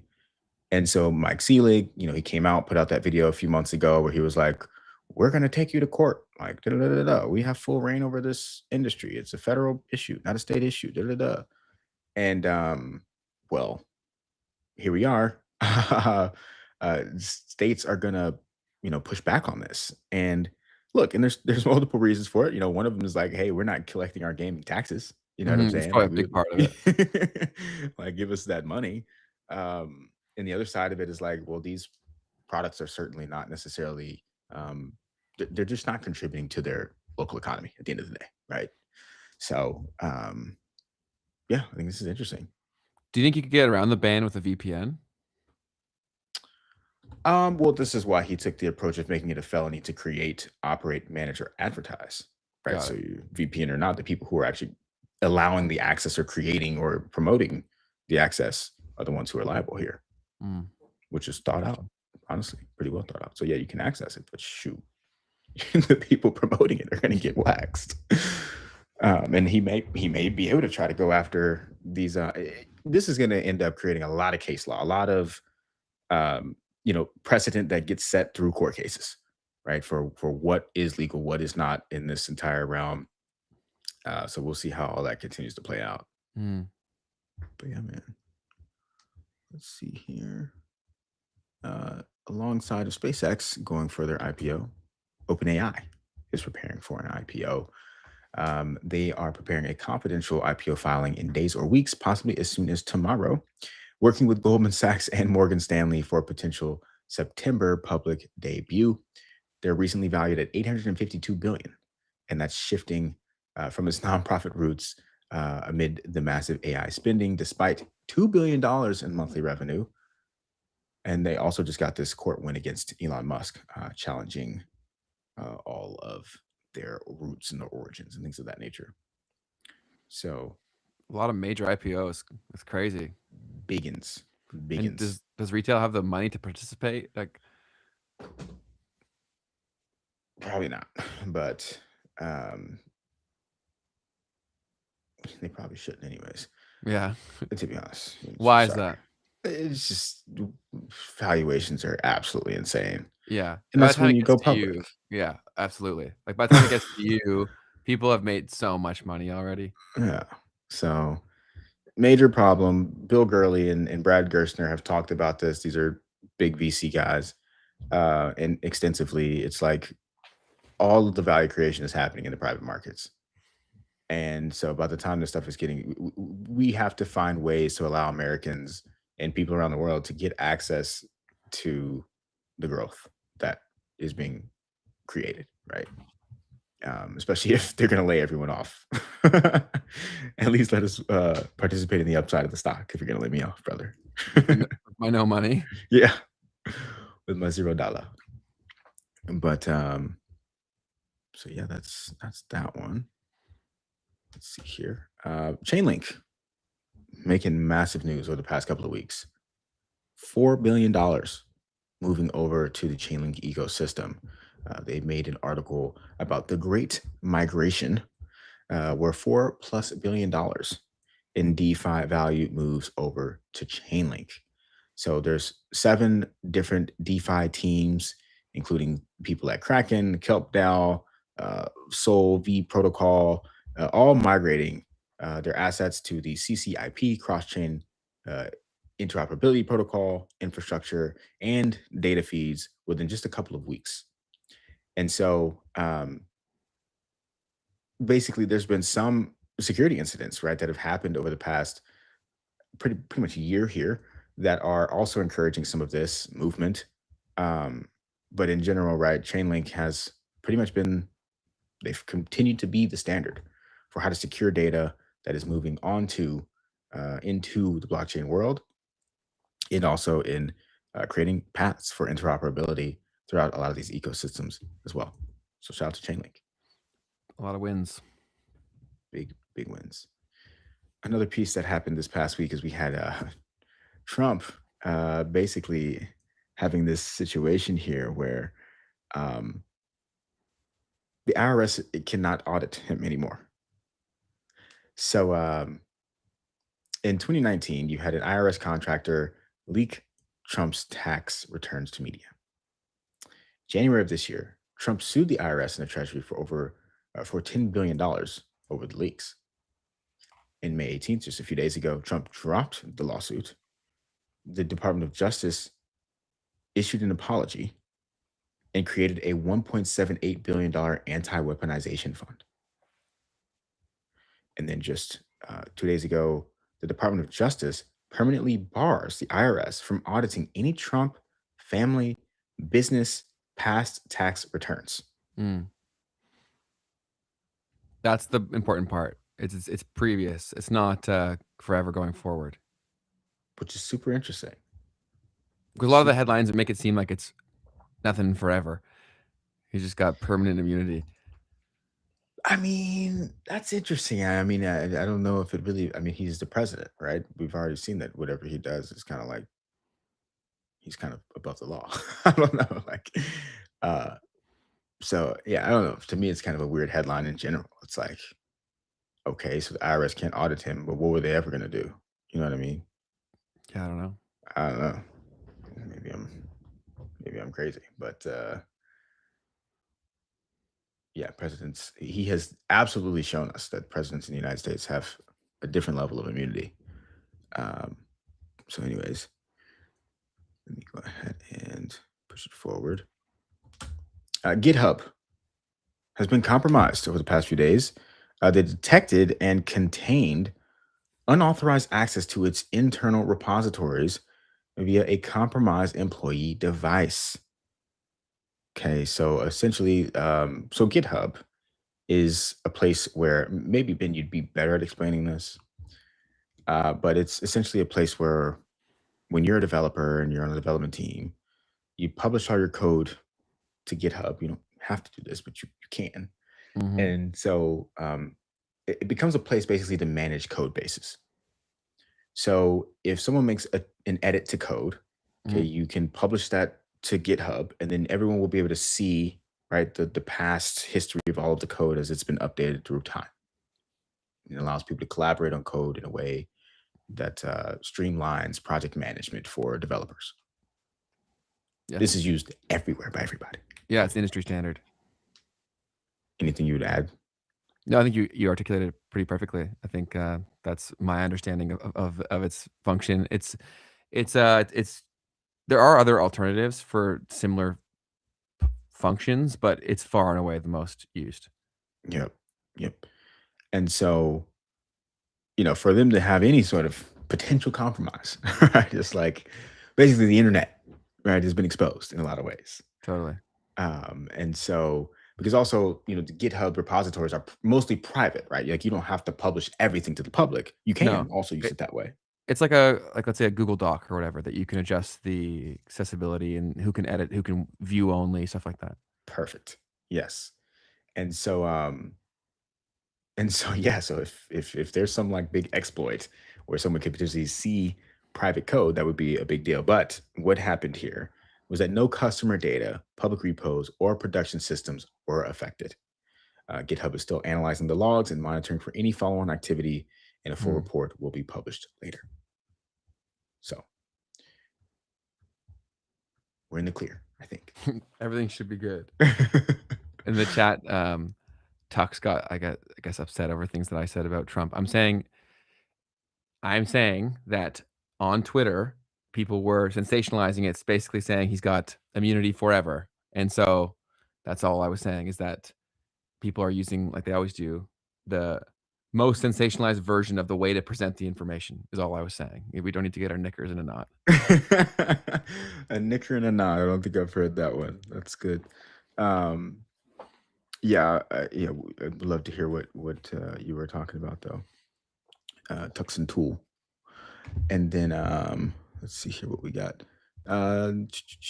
Yeah. So also this week, President Trump issued an executive order to allow the integration of digital assets into traditional financial services and payment systems. Now, this was kind of funny to me. Okay, Why? because when you pull up the executive order, I'll do it with you guys live. It really is talking about fintech. Okay, and there's just so much going on right now. So let's look at this real quick.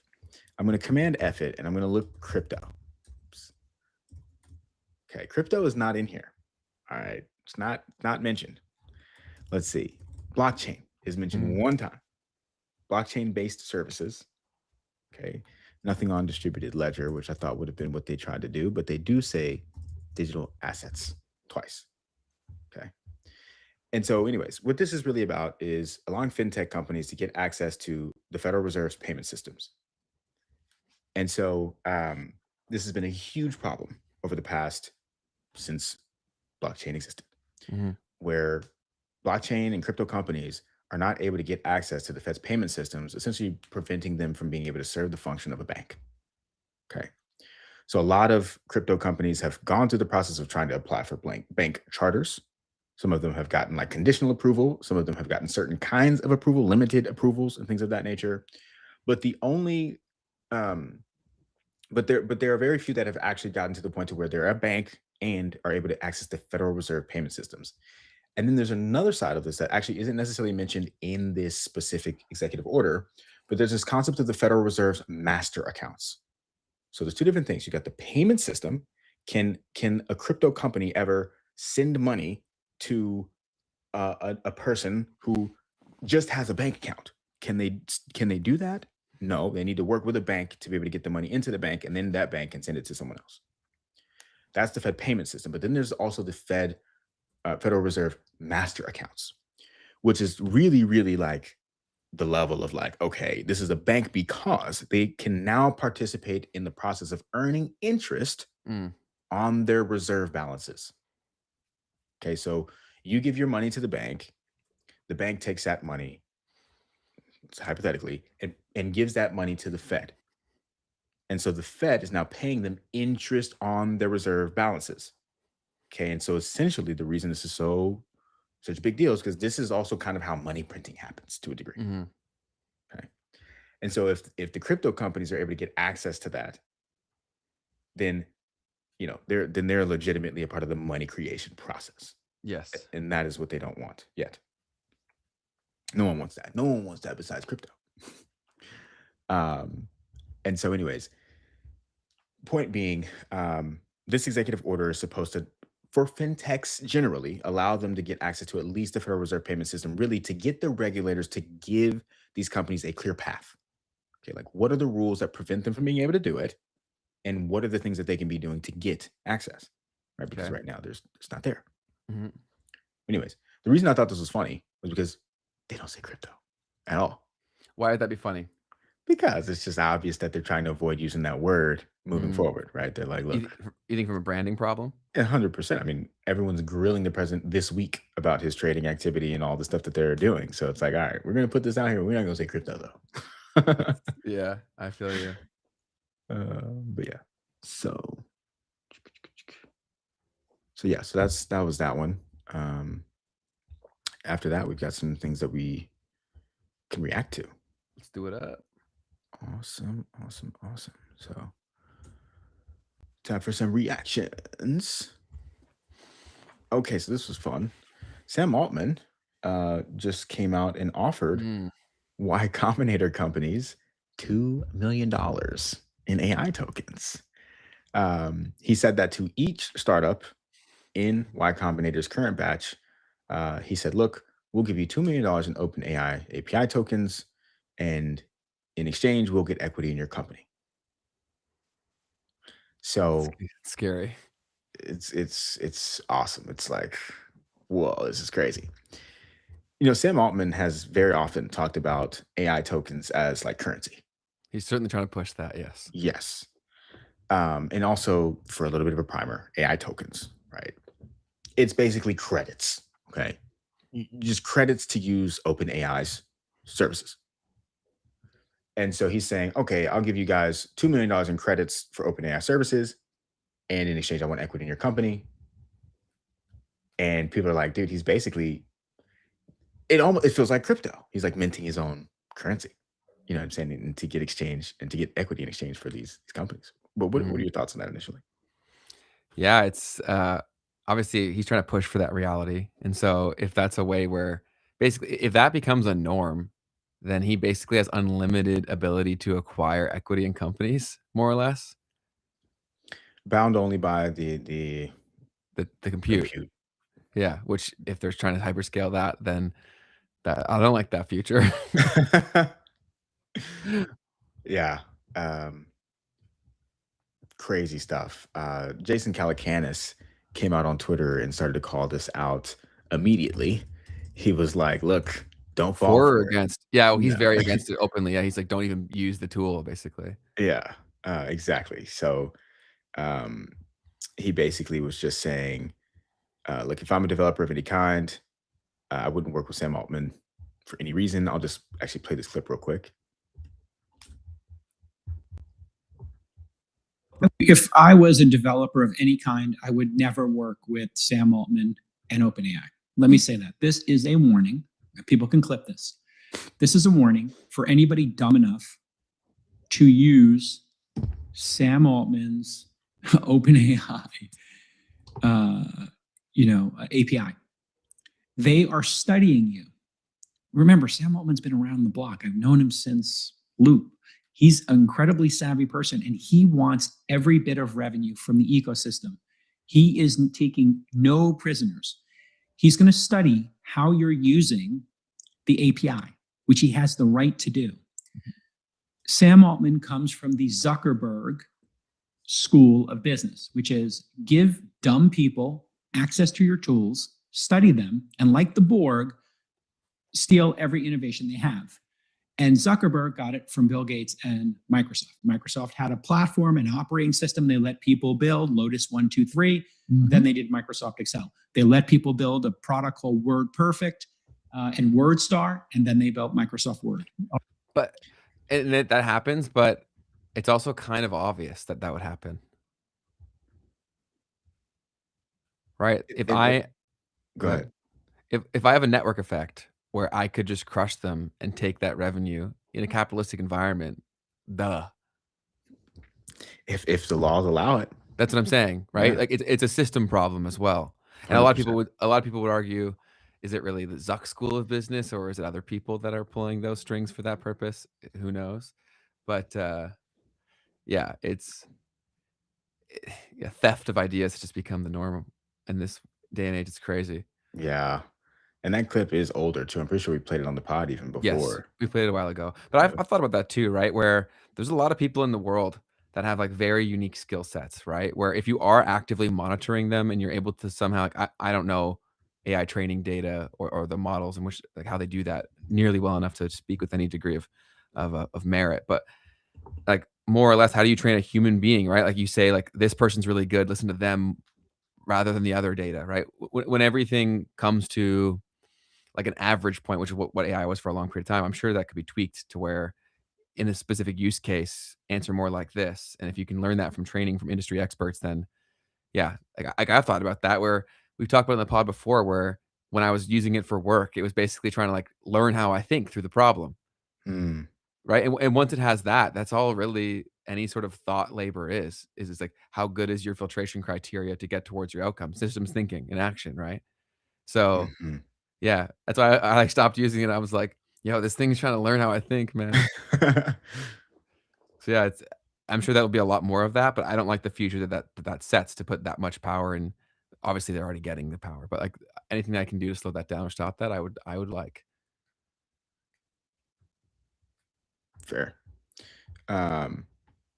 Next piece is the big man Jeff Bezos coming out and talking about taxation on CNBC the other day.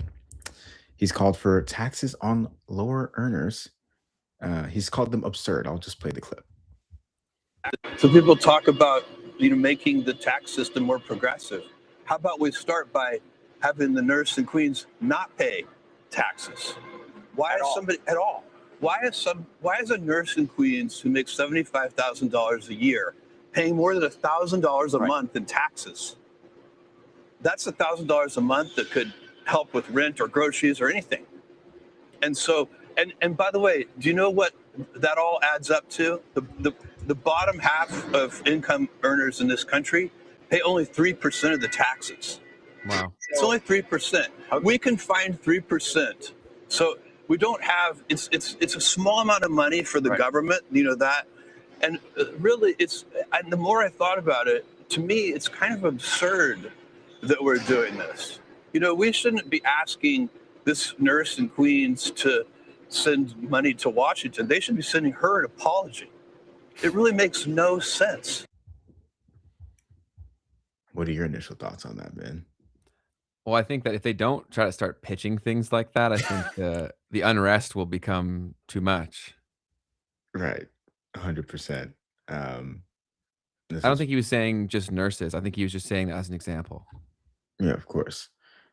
And so, yes, I mean, that was obviously what I'm thinking. I'm like, okay, I guess things are getting hot out there in the streets. People. Yes, whoever runs this stuff called up Jeff. Hey, can you sit down and say this? We need you to tell people to calm down, brother. So yeah, in general, people are going to have to do something here. And I saw this tweet also that was kind of a funny play on this. Will Hubbard said, "Poor people tax the rich. Rich people don't tax the poor." And the way that I look at that is that, in a way, he's kind of dodged the other side of the equation, right? Which is like, okay, he said, we can find 3%. Okay, so where is that 3% going to come from, my guy? Are you going to pay that 3% or what are we going to do? But so anyways, I thought that was an interesting take on all of this. Yeah, I think that more of these, if the billionaires don't start doing more stuff like this, like it's going to get pretty bad. Yes. Totally agreed. The next piece is the Bankless community.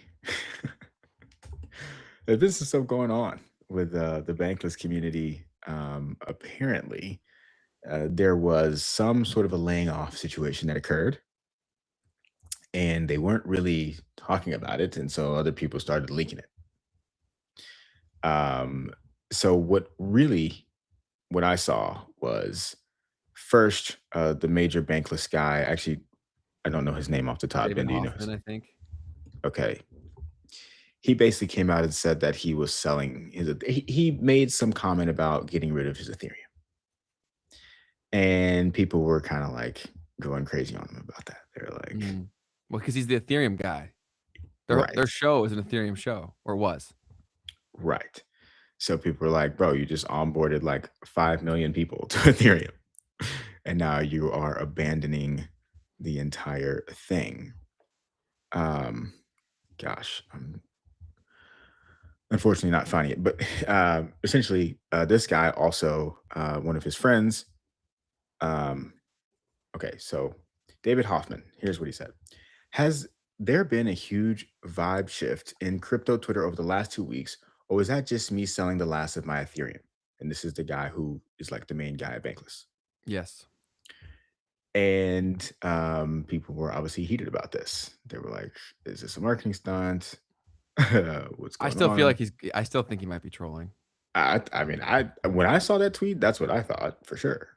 But then it ended up into this whole thing, right? So Ryan Sean Adams came out and said, time to say something out loud. The first era of Bankless has concluded. A 6-year collaboration between David and myself exploring crypto, DeFi, and maximizing Ethereum. We're in the second era now. In the second era, I'm planning to take more of a backseat role supporting Bankless as he explores new frontiers in crypto and beyond. I'll still be in the pod every week, would never miss a roll up, but less in the role of content direction and guest interviews. David has the helm. He has my full support. For my part, I'm still bullish ETH and bullish Bankless. And then somebody called this dude out and was like, look, guess I'll say the quiet part out loud, said Lucas. Bankless apparently laid off a majority of the team yesterday. No thank you or public announcement to help them find new homes. Just David tweeting about how he's selling ETH and Ryan talking about himself. Come on, guys. So a little bit of drama happening in the ecosystem over here. But what are your thoughts on all that? That's why if your sole business is the media business, it's a tough game to play. Because especially in this, like when you have mouths to feed and the numbers aren't here, then things like these are kind of inevitable to happen, right? So yeah, I don't know the specifics of their situation. Obviously, I'm sure now that happened, they probably will come out and say, like, if that did take place, thank you. Who knows? But the thing that I thought was the craziest was that he also sold his CryptoPunk 2 to buy Zcash. Like he said that publicly as well, which Interesting. the David guy. And so that's like a double exit from Ethereum, because that's like the most legacy thing that they have on the Ethereum blockchain, I would say, is CryptoPunks, right? Oh, yeah. So for you to be holding one of those and then sell it, That's great. That's like an FU. that's kind of crazy. And then to buy Zcash too, like that, I found that kind of insane. But again, who knows? Maybe it'll age incredibly well. But it's definitely crazy thing, right? And where it's tough when you build your show around one specific thing, and then you're trying to change that. That's tough. Yeah, I mean, that's selling CryptoPunk is a legit exit. You can sell all your ETH, but if you sell your CryptoPunk, bro, like that's crazy. Because that's a leveraged bet on the ETH, right? So, and also once you sell that, you're not getting that back. No. It's gone, bro. So, right? Whereas ETH, you could go buy back in, no problem. Facts. So, yeah, man. Yeah, crazy. Your friend Sami was like, he's like, if this is real, he's like, go take a leveraged long on Ethereum. He's like, this is a bottom signal.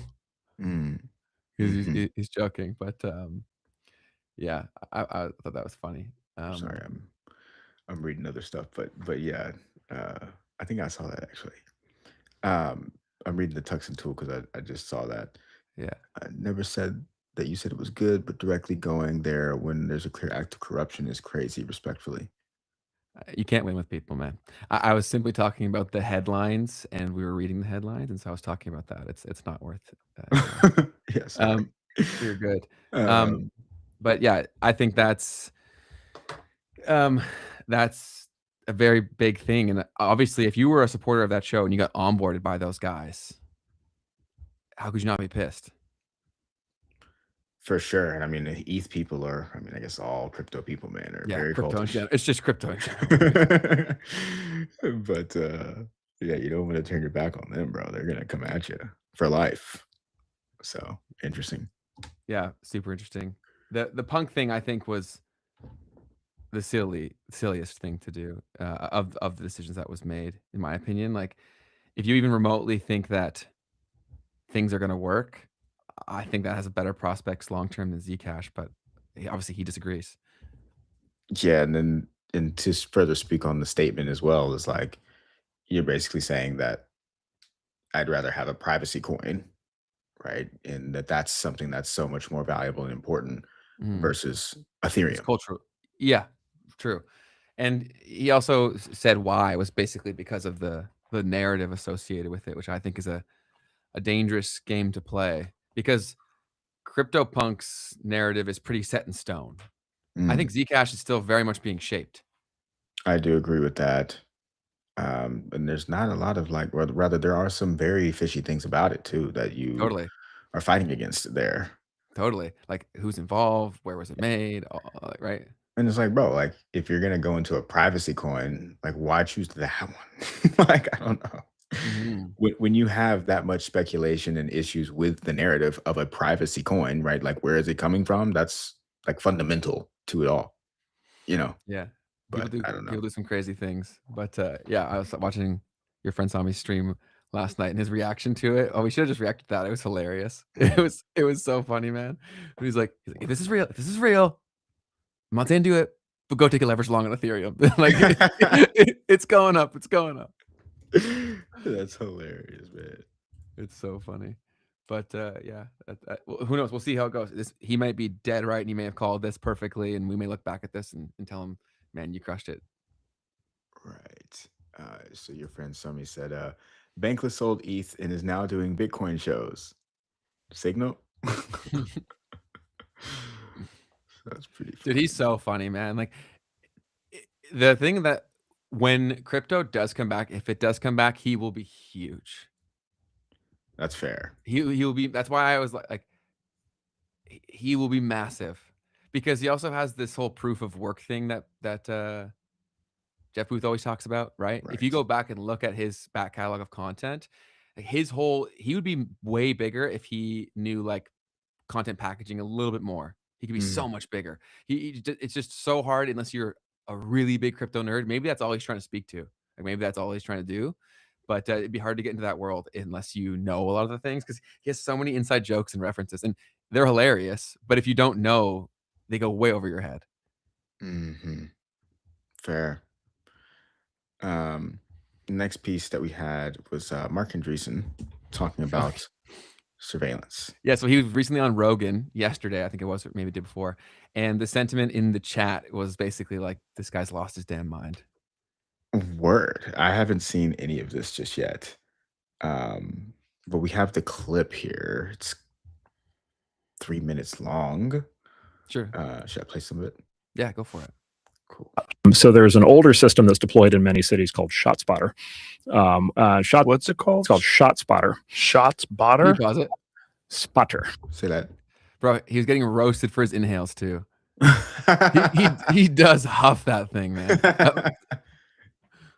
Sorry, go ahead. Proceed. ShotSpotter. Oh, ShotSpotter. Like spot someone shooting. Spot somebody shooting. Sounds very German. ShotSpotter. It sounds very like very Nazi. Several umlauts. Yeah. On top. So ShotSpotter is an older system that works very well. It's deployed in many cities, and what it is, totally different system. What it is they put these precision microphones on top of rooftops all over the city, and then when a gunshot goes off, they're able to instantly triangulate that a gunshot has gone off, and specifically where the gunshot. What'd you say? We lost your camera. Went off. This has two big benefits. Benefit number one is you have a better chance of catching the perpetrator, because you can instantly respond to the gunshot. You don't have to wait for somebody to call it in, or if somebody calls it in. Number two, if somebody's been shot and they're bleeding in the street, you can immediately roll the ambulance to the location, and you can save lives. And so historically it's considered a double win. Chicago got so wrapped up on these political issues that they also, not only did they not have flock, they also turned off their ShotSpotter system voluntarily. And so people now get shot in Chicago and they bleed out on the street and nobody knows and nobody cares. And what is the argument that they make? That it is so I would say there's maybe two arguments. There's the civil libertarian argument, which is all around surveillance and abuse and control and all these things. And like I say, I think that's a very legitimate argument. And then I would say there's like the woke argument, right? Which is that the argument goes the American criminal justice system is clearly biased in favor of some demographic groups and against other demographic groups.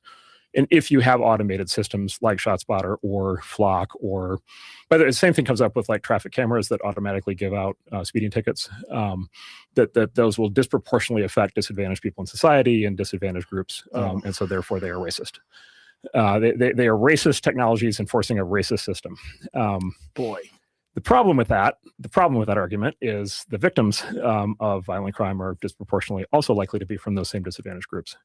And so woke politics are really fun. Yes. The other problem with a lot of this is there's a large chunk of people that are going to immediately think that even this mass shooting was organized by Flock so that Flock could get reinstated in Austin to bring in the surveillance state. Like this, I guarantee you 100%. There's a group of people listening to this right now saying, oh, Andreessen's a shill, Rogan's shilling for Flock, this is what they're doing, they're trying to get the mass surveillance.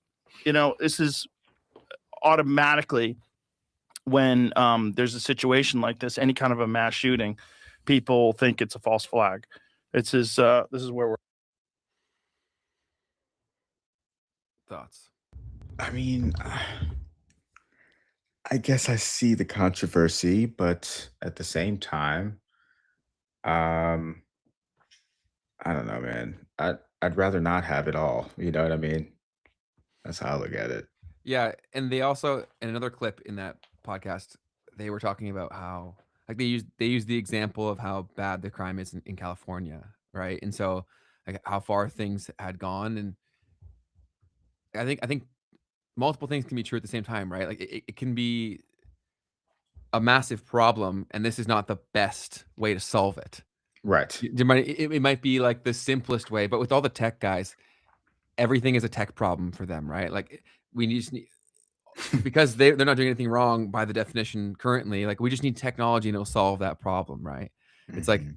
yeah, maybe that the fact that a lot of these things are happening is more of a bigger, larger scale problem, So true.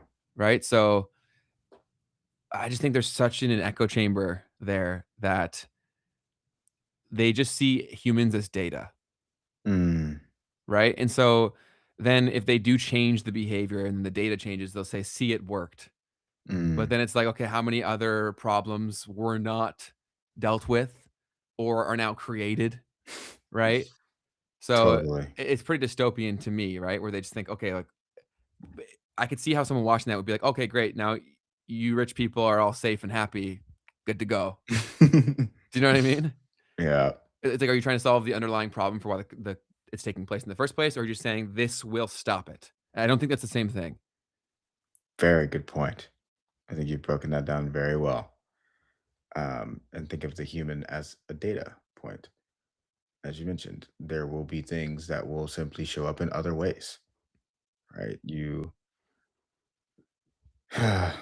Yeah. So, Great point here by Katz.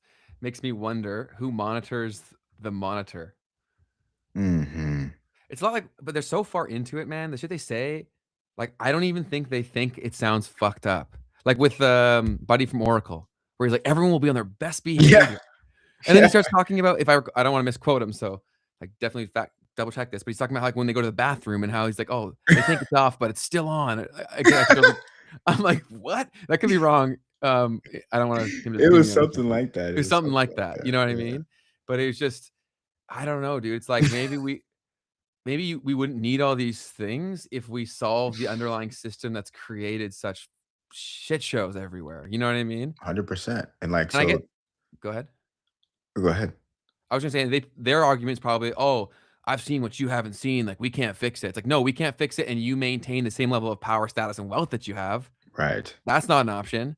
But it's like maybe there's a other option. I mean, that's almost directly the idea, right? Because okay, let's say you're doing that, monitoring your employees to get them to be more productive, right? And so what you're saying is, oh well, I just need them to feel like they're always being watched. And it's Mhm. like, okay, that's a weird way of trying to go about it. What if you just paid them more? Like, what if you made them feel like the work that they were doing was, Mattered. yeah, and it doesn't have to just be paying them more, but there's another Mhm. way to solve the problem, is my point. Yeah, it's such a. I would agree with you. It's that people typically opt for like the simpler or guaranteed route to an outcome, and then that's seen as success. Because it's also tough. Like I don't think that anyone should be surveilled all the time, but if a lot of people did just go through their life imagining, like, let's say their grandma was watching them all the time, they'd probably be a lot better of a person. I don't think it should be Oracle watching them, but like, you know what I mean? Yeah, It's like there's yeah, always the saying in football that my coaches would always preach would be like, practice like the coach is always watching, right? Because love then it. if you do that, then you'll become the player that you want to become. Whereas a lot of people, like I saw a lot of people in practices where when the coach was watching, oh, they're super high effort. But then every other rep when the eyeballs weren't on them, they were slacking, you know? Right. Um, wow, live your life like your grandma's watching. Is that something? Is that like a normal saying, or is this something that I'm you sure I just stole it from somewhere. spitballed But somewhere? you swap the variable, whoever matters for you, right? And that might even be different people for different areas of life. Another Right. thing you True. could say is like, imagine if it's going to get leaked, if it will, like, don't send the text kind of thing, right? Hmm. Um, Hmm. so yeah, and I guess if Oracle gets their way, they'll just everything will be tracked all the time. and we'll be on our best behavior. Exactly.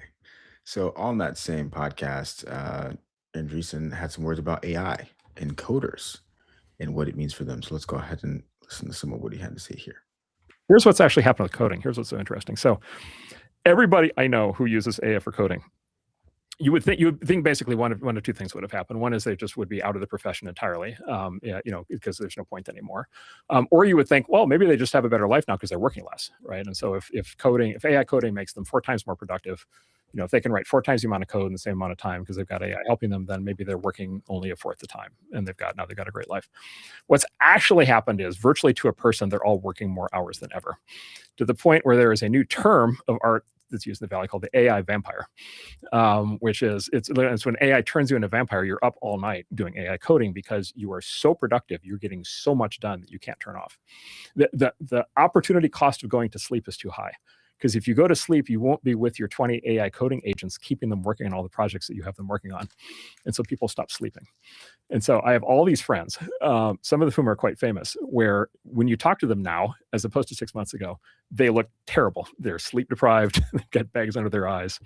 They're clearly not taking care of themselves. And they're absolutely ecstatic because they are able to produce 5 times, 10 times, 20 times more code per hour than they could in the past.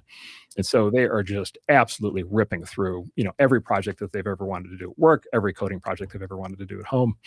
I have a Wall Street friend who has a computer science degree from MIT from 35 years ago and then became very successful in Wall Street, so he stopped coding. I was just with him this week. He's picked up coding with AI. He's completely re-automated his entire house.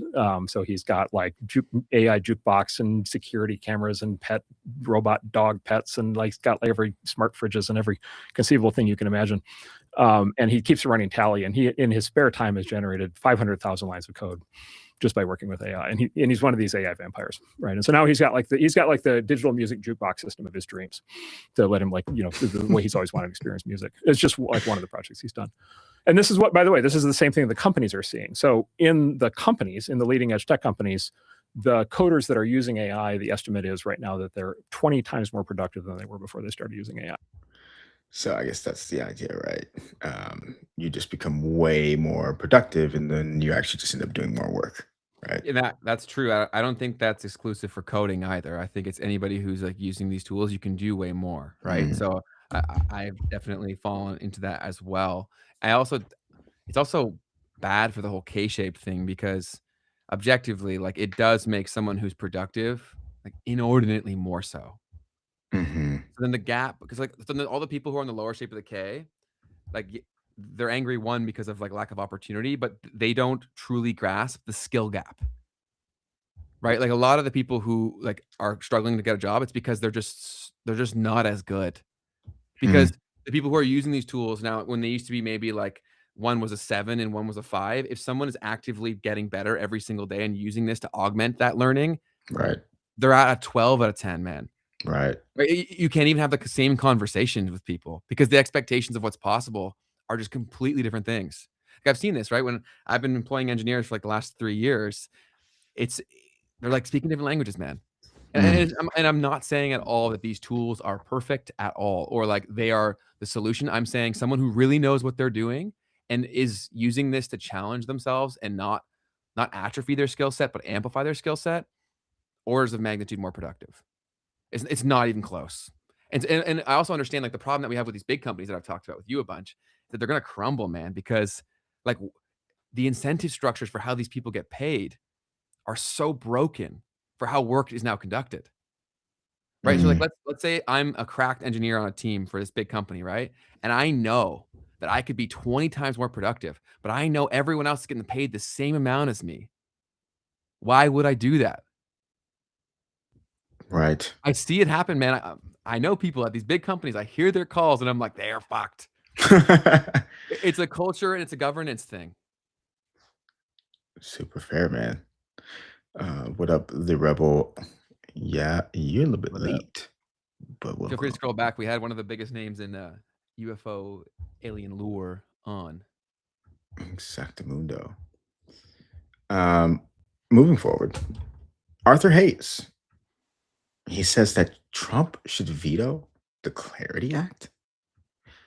if you aren't familiar with Arthur Hayes, he is the founder of BitMEX, which actually ended up getting him in a lot of trouble. But was a crypto derivatives exchange that was essentially um, he got in trouble because it was an offshore entity. But he's OG in the game, super successful guy. Everyone listens to him when it comes to blockchain, and here's what he just said about the Clarity Act. Bitcoin and crypto, I said we don't need no regulations, right? Who cares? Clarity Act, I hope Trump vetoes it if it ever gets to his desk. Don't need any of these regulations. If Bitcoin and crypto needed regulations to survive, we wouldn't be worth a dime, because what's the point? If you're just going to have another Fugazi derivative that sits on some member of the financial system's balance sheet, we got that. We don't need that. What's the point? And I think people miss this distinction. The reason why banks want to offer this product to their clients is because the product does something for its client. It's a non-correlated asset that's done very, very well in inflationary environments and environments when lots of fiat has been created. Obviously, their clients want to have some of that, and the bank is in the business of making fees and providing the product that their clients want. So sure, they want to onboard crypto, and they should be allowed to do that. But other than that, like, why are we bending over backwards to like try to institutionalize Bitcoin? You're essentially just saying what you've actually built for the last 15 years is a zero, and we just want to have another piece of shit financial product that's going to go to zero when some small shitty bank goes under. Yeah, I'm kind of feeling that way. And I've been saying for a while, ever since Coinbase killed the Clarity Act, I was like, how the fuck does Brian Armstrong have anything to do with killing the Clarity Act? Like, are we really saying the quiet parts out loud about the lobbies and the money now? Because last I checked, he's not a senator. Amendments yesterday added to the Clarity Act for markup yesterday. 100. Tell me this thing has any chance of passing. Wow. I mean, I hope it doesn't pass. But again, hats off to Brian Armstrong. He is a CEO of a publicly listed centralized crypto company, and he's doing everything in his power to make his shareholders money, and he should be doing that. And that does not mean that he has the best interest of the broader crypto ecosystem at heart. You have to understand what his role is and what he's trying to do. Fiduciary duty for his shareholders. Yeah, that's his job, right? So why do you think that he would ever have the interest of the average Bitcoiner or the average open source developer in his mind? If they converge, great. But if they don't, then sure, he's going to go his own way. That's a great point at the end there. Totally. I love Scott Milker's point of Brian Armstrong. I don't think he's a senator. But that is how the headlines have continued to roll out, is the banks are not allowing the Clarity Act to go through. Brian Armstrong is blocking or fighting the banks. Yeah, it's like, what the heck? like what's going on? But yeah, so very interesting take on that. Yeah, it's fascinating. I agree with most of it. It does seem like, where's your head at? Do you think it passes? I mean, I definitely didn't see the stat about 100 amendments being made. That makes it a lot more difficult. Mm-hmm. I think it passes at some point. You know what I mean? Whether that's done by July 4th or not, I think we'll just have to see. I imagine that these Congress people have got to kind of be tired by now. Probably let something very ugly slip through that bill. Very true. No, that's completely fair. But yeah, it's people have a lot of opinions on it. I think a lot of people think that it will result in, I think more people think they know it going, if it goes through, how that'll impact them. And I think that they're guessing more than they realize they are. And so I think a lot of people should do what Charles said and actually read it to see if it is truly their opinion they think they're saying, or do they just think that it'll make their bags pump if it goes through. Right. And then what does the world look like if that's the reality? Because I heard someone in the chat say, or I read someone, say, people are saying, let's just push it through and then fix it along the way. It's like, that's not really how legislation works. Right? So that's hard to, that'd be really, really hard to do, and in some cases impossible. Yeah. For sure. I mean, one of the things that in the most recent version that got past the Senate committee that was there was basically it's forcing the regulators to come up with rules and regulations as well. So for the regulators, that can happen. But for the laws themselves, right, you can't just make stuff up on the fly. And because that's the whole point here. It's like that's what's been happening. Right. It's just rules and regulations kind of being put around things and poor interpretations of new technology. And so if you try to do that again, well, it's just, it's not helping, basically. Yeah. It'll be interesting to follow along, and we'll see how it goes. Yep. Next piece, Christopher Nolan out here in the world talking about smartphones. He talks about how he's never used a smartphone. Let's hear. You don't do email? I do not. I never have. And why not? Oh, no interest. Do you get letters? I mean, you postal letters with I do. stamps on them? I get a lot of printed emails where people are like, "You got to take a look at this." All right. But no, I have just never been particularly interested in that as a form of communication. No smartphone. No, I've never had a smartphone. It's getting harder and harder. Mm-hmm. The return of the QR code has been quite tricky. Ah. QR code had sort of gone away, but Mm-hmm. COVID brought it back, and Mhm. now it's kind of everywhere. And if you don't have a smartphone, you can't do much with the QR code. So I carry a flip phone when I travel. Is this a way, and I don't mean this in a pejorative sense of any kind, actually in a very complimentary sense, is this a way of keeping the world at a appropriate distance and not letting it cave in on you like the rest of us do in the digital world?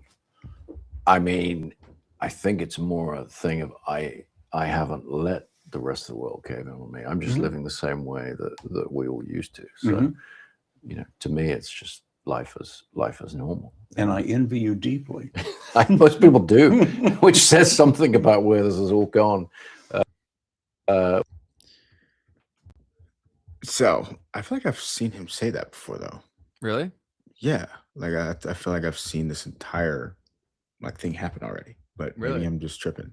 It could definitely be possible. Things randomly pop up all the time that are seemingly new, but they're just getting traction again. But he did just I just looked. He did just go on 60 Minutes specifically to talk about this at the least. Got it.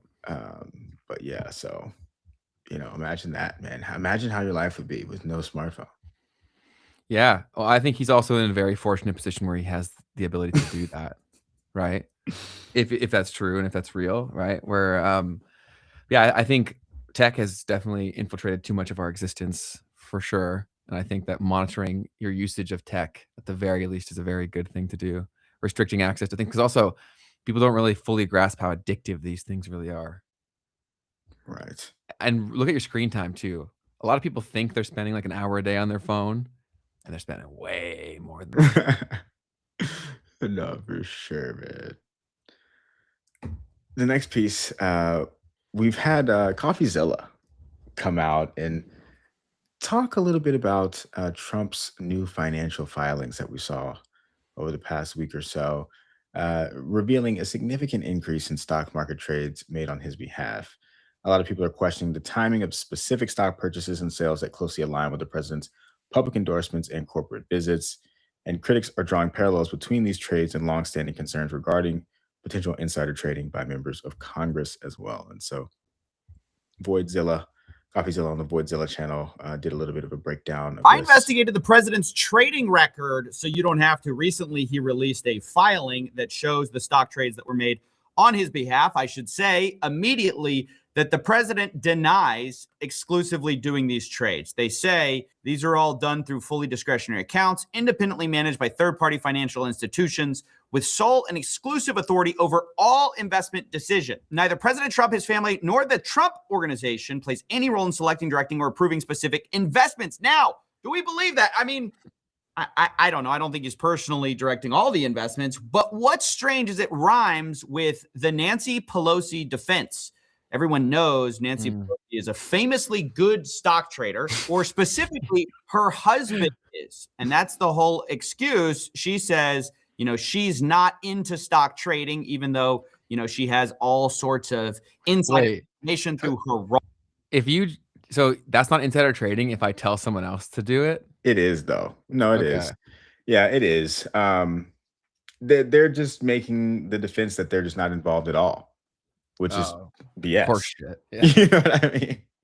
But yeah, that's actually an interesting thing about insider trading is even if basically you can insider trade, you don't have to be, first off, you don't have to be the one. You can be the one who's giving insider information, and that's insider trading. But you could also be someone who's 3-4 telephone calls away, but just happen to receive that information. Wow. If you receive insider information, you are not allowed to trade on it. What's the definition of insider information? Not materially non-public information, which has its definition in the FINRA rules. Got it. So So if I came across something myself, like what's the criteria? So like, what is public? Basically, if you've got a publicly traded company, it's private information, private data, like from that company. Okay. If they haven't said it in their earnings releases or in their filings, right? Got it. Basically, then it's non-public information. Or if the CEO said it out loud, I guess, to some degree. It seems like people use that a lot. I think so. Let's not chill. Yeah, it's a super wild phenomenon because it's not like you can. It is hard to say, right? But if you're in the industry, right, then you know better. If you're in Congress and you write laws, Yeah. then you know better. You know what I'm saying? It's crazy. But, and it's not like the everyday person has access to this information anyway. So if you have access to this information, you probably know better. Totally. Yeah. And people in the chat are saying some funny stuff. And prediction markets are not gambling. LOL. If it's an account with your name in it, who cares who pressed buy? Exactly. None of them should trade. How about that? Says RD. Yeah, it certainly seems that the potential to go that route is just too high.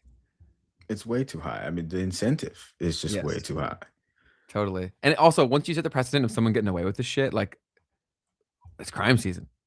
Right. And I mean, that's what it's been, you know? Yeah. So. Yeah, and that's so dangerous because there's more and more ways to say like, oh, well, they did it too. Do you know what I mean? Like that happens everywhere. And then the bigger that it gets, then everything seems insignificant in comparison. Which is, the definition of what's happened with this administration.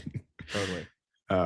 And this was actually really funny. So the other day, this Representative Jack Kimball came out on Twitter. And this was awesome because I even got completely misdirected. So Rep Jack Kimball says, just a friendly warning. We don't even make $200,000 per year in Congress, despite working nearly 140 days. If we aren't properly compensated, a lot of us will go to the private sector and you'll be left with some real idiots in Congress. Yeah. And so this broke the internet. 19.5 million views. That's amazing. And I legitimately was like, wait, what? Like, did this guy really just come out and say this?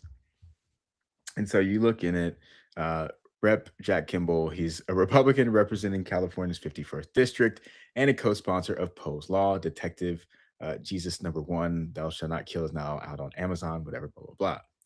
And so Jack Kimball, everyone, is a fictional character. Okay. Oh, it's not real. It's not real. That's great. But people were absolutely taking the rage bait. And some people were playing into it as well. Mm-hmm. Yeah. So it was perfect because it encapsulates what's going on. You know what I mean? Yeah. That's super good rage bait. Who runs that account? Do we know? I have no idea, man. When was it made? Let's see real quick. 2009? Joined in 2009. So wow. OG in the game, I guess. Jack's been around. I feel like in 2020 there was so much more of this, you know. It was like really parody cool. accounts. Yeah. I love that stuff. So this guy, he's been crushing it. Made me think of that. But that's super good. Let's see here. Okay, so Mert, the Helios CEO. Do you know anything about this guy? No. Okay, me neither. Oops, wrong one. He's a Solana maxi and an investor. I've seen him on podcasts before. Okay. Solana maxi. Okay. Gotcha. So he's come out and made some statements very recently about privacy being the missing piece. So let's hear what he had to say here real quick. At first, we had to prove that crypto worked, right? So that was Bitcoin and that it could be used and that cryptographic money was possible. Second was Vitalik was like, actually, this should be programmable. You should be able to do things with this. And so then Ethereum came. And then Anatoly came and said, actually, that's good, but we also need to make it scale. And then kind of the final phase that everybody somewhat forgot about because they were too busy legitimizing that crypto you can be used for good, not necessarily for crime, is that people slept on the privacy part. But now, especially when Trump is president and let's say the regulatory apparatus is much more friendly, we have a shot here, you know, we call it the 1,000 days to win back freedom, to legalize privacy again and bring crypto back and reorient it to be more what it was supposed to be rather than what it's being co-opted to be to become. At first, we had to prove that crypto worked, right? So that was Bitcoin. The problem with a lot of this stuff, though, is that even if privacy is built in, people won't believe it. That's probably a good point. Right? Yeah. Like, how many people understand the software to the degree of believing its legitimacy? Yeah. That's sorry, you got a point? No, it's the same thing with Bitcoin now. It's open source code. People still don't trust it. That's why, like, whenever I talk about AI, people always get super butthurt about me saying to use it. But I'm saying, like, the only way that you figure out how to solve the problem is you need to understand it, right? And I don't know if there's a better one-on-one education tool than AI to learn this stuff, right? Like, so my point is not like, oh, I like AI, big AI companies or any of that shit. I'm just saying objectively, I can learn so much faster using this tool. And so if you think you're a good guy, don't you think it's better to use the tool than have it be used against you? Like, there's a lot of people who are just like crying, being like, oh, I would never support that. It's like, well, you're giving them an unquestioned path towards the outcome that they want. Right. Yeah. Because it's very easy to say this is wrong, but if you can't explain it, how do you expect to win? Big facts. If you don't know the options that are out there, how do you pick the right one? That's my whole thing. Fair enough, man. Next big thing that we had here was there's bag swaps happening at the airport in your city, actually. Bro. Yeah. Watch out for your bag when you come here, buddy. I will not be checking a bag. Yeah, smart man. Identified a United Nations of organized crime groups operating at Pearson, using some airport workers to move drugs off planes and onto Toronto streets. Dieter Boheim is a retired police inspector who was also part of Toronto's airport intelligence unit. People that work at the airport, there is corruption involved in getting the cocaine into Canadian borders. The Canadian Air Transport Security Authority, CATSA, says screening employees leaving work is not part of their mandate, that screening happens at entry points. But we've identified issues there as well. We've documented at least 16 cases in the past year where corrupt employees have been able to get bags of drugs into secure areas at Pearson and then swap bag tags from innocent passengers. What I don't understand is how they get it in.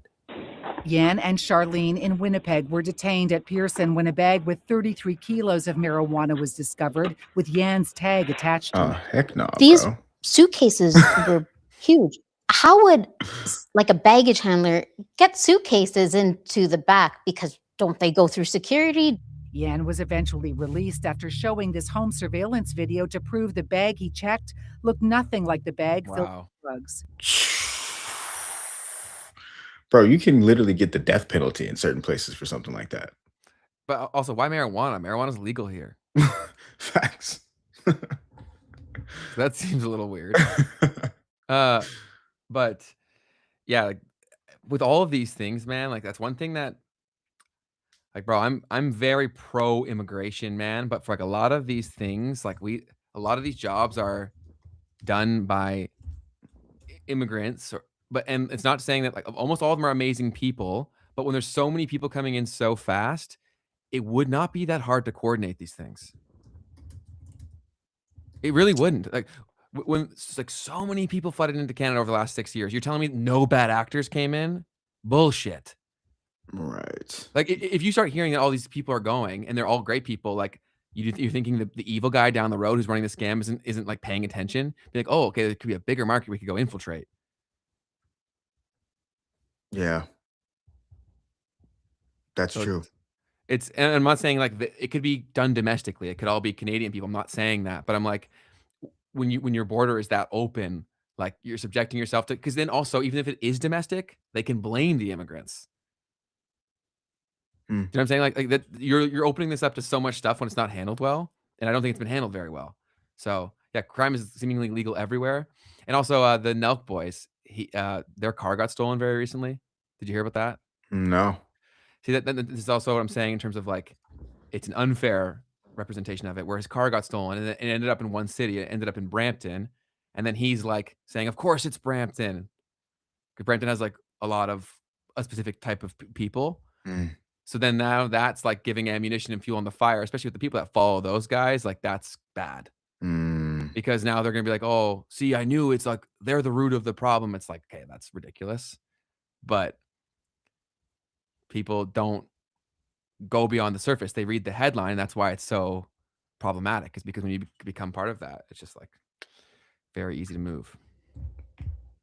Super wild, man. Yeah. And also with the rules in the airports, like they're crazy, and they're getting more and more strict by the day too. Wild. You'll be fine, I think. But we'll see. And then another piece here, moving forward. Leaked audio from a Meta all hands meeting where Mark Zuckerberg basically said he's using employees to train AI, but he said this to them ahead of the layoffs. So in other news, I know layoffs are top of mind, but there were also some updates this week around and a question around employee device tracking. So can you share more on employee device tracking? I think the way that it was announced left folks with some... Yeah. So, okay, let's talk about what we're doing. Like Alex just said, going into what makes these AI models great, right? There's basically a few key ingredients. There's getting the research and the architecture good. There's having good infrastructure, which is both the quantity of compute, but like as important, if not more, is also just like how efficiently can you use it? How reliable is it? What is the quality of that? And then the third piece, which is in some ways, it's hard to say that any of these are more important than the other because they're all necessary, is effectively the data and what knowledge it learns.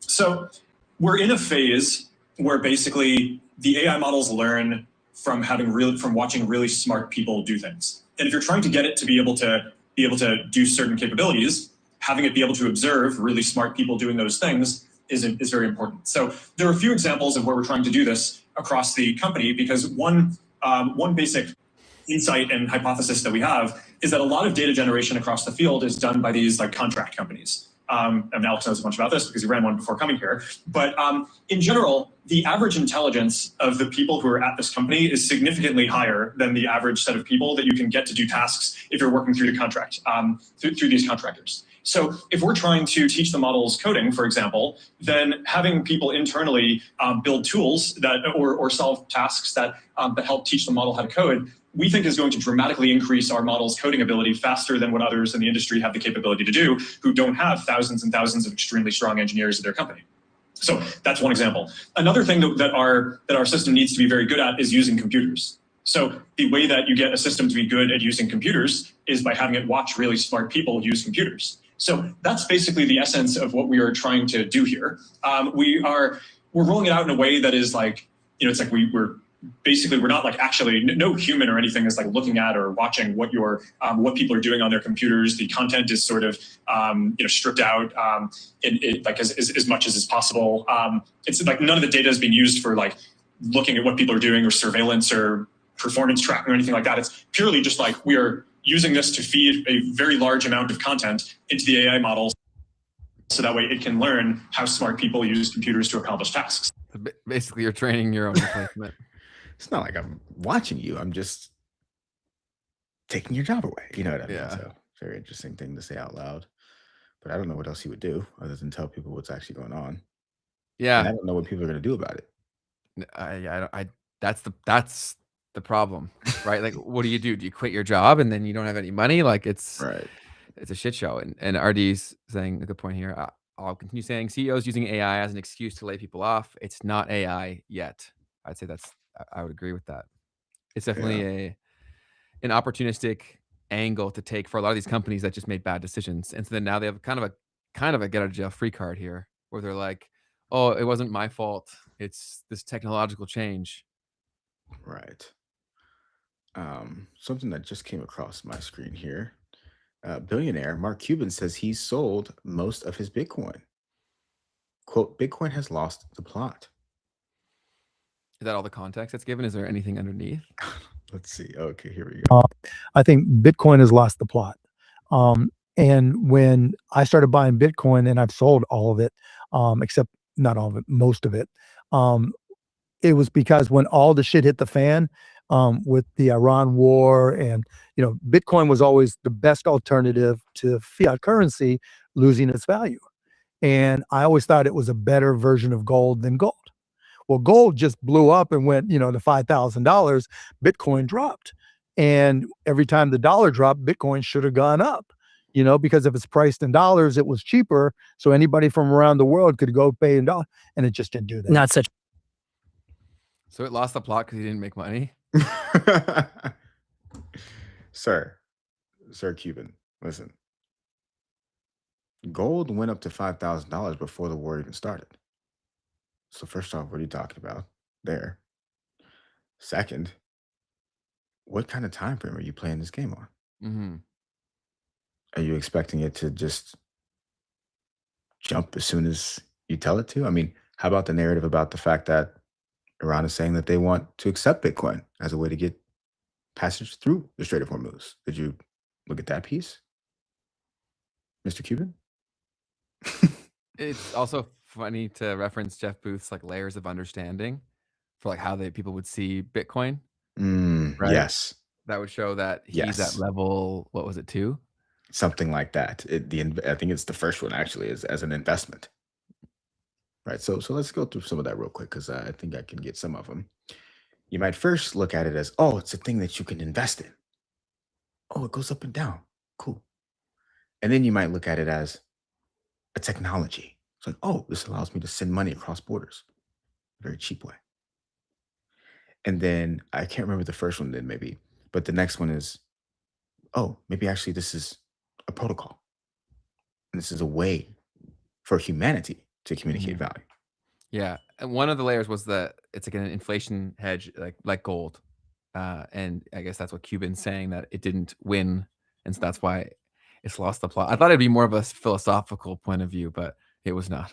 Well, it's a weird thing to say that Bitcoin lost the plot anyways, because it's like you're saying that other people have lost the plot on Bitcoin, right? Bitcoin hasn't done anything. It continues to produce blocks. You know what I mean? So it's a weird way of looking at it in general. But come on, Mr. Cuban, let's talk about it. I'd love to have Mark on. But, it could be Bitcoin could bottom right there. That could be a bottom indicator. Fantastic. Speaking of some of the crypto stuff going on, RLUSD, for my Ripple people, just had its largest mint. We're talking about around $200 million being minted on,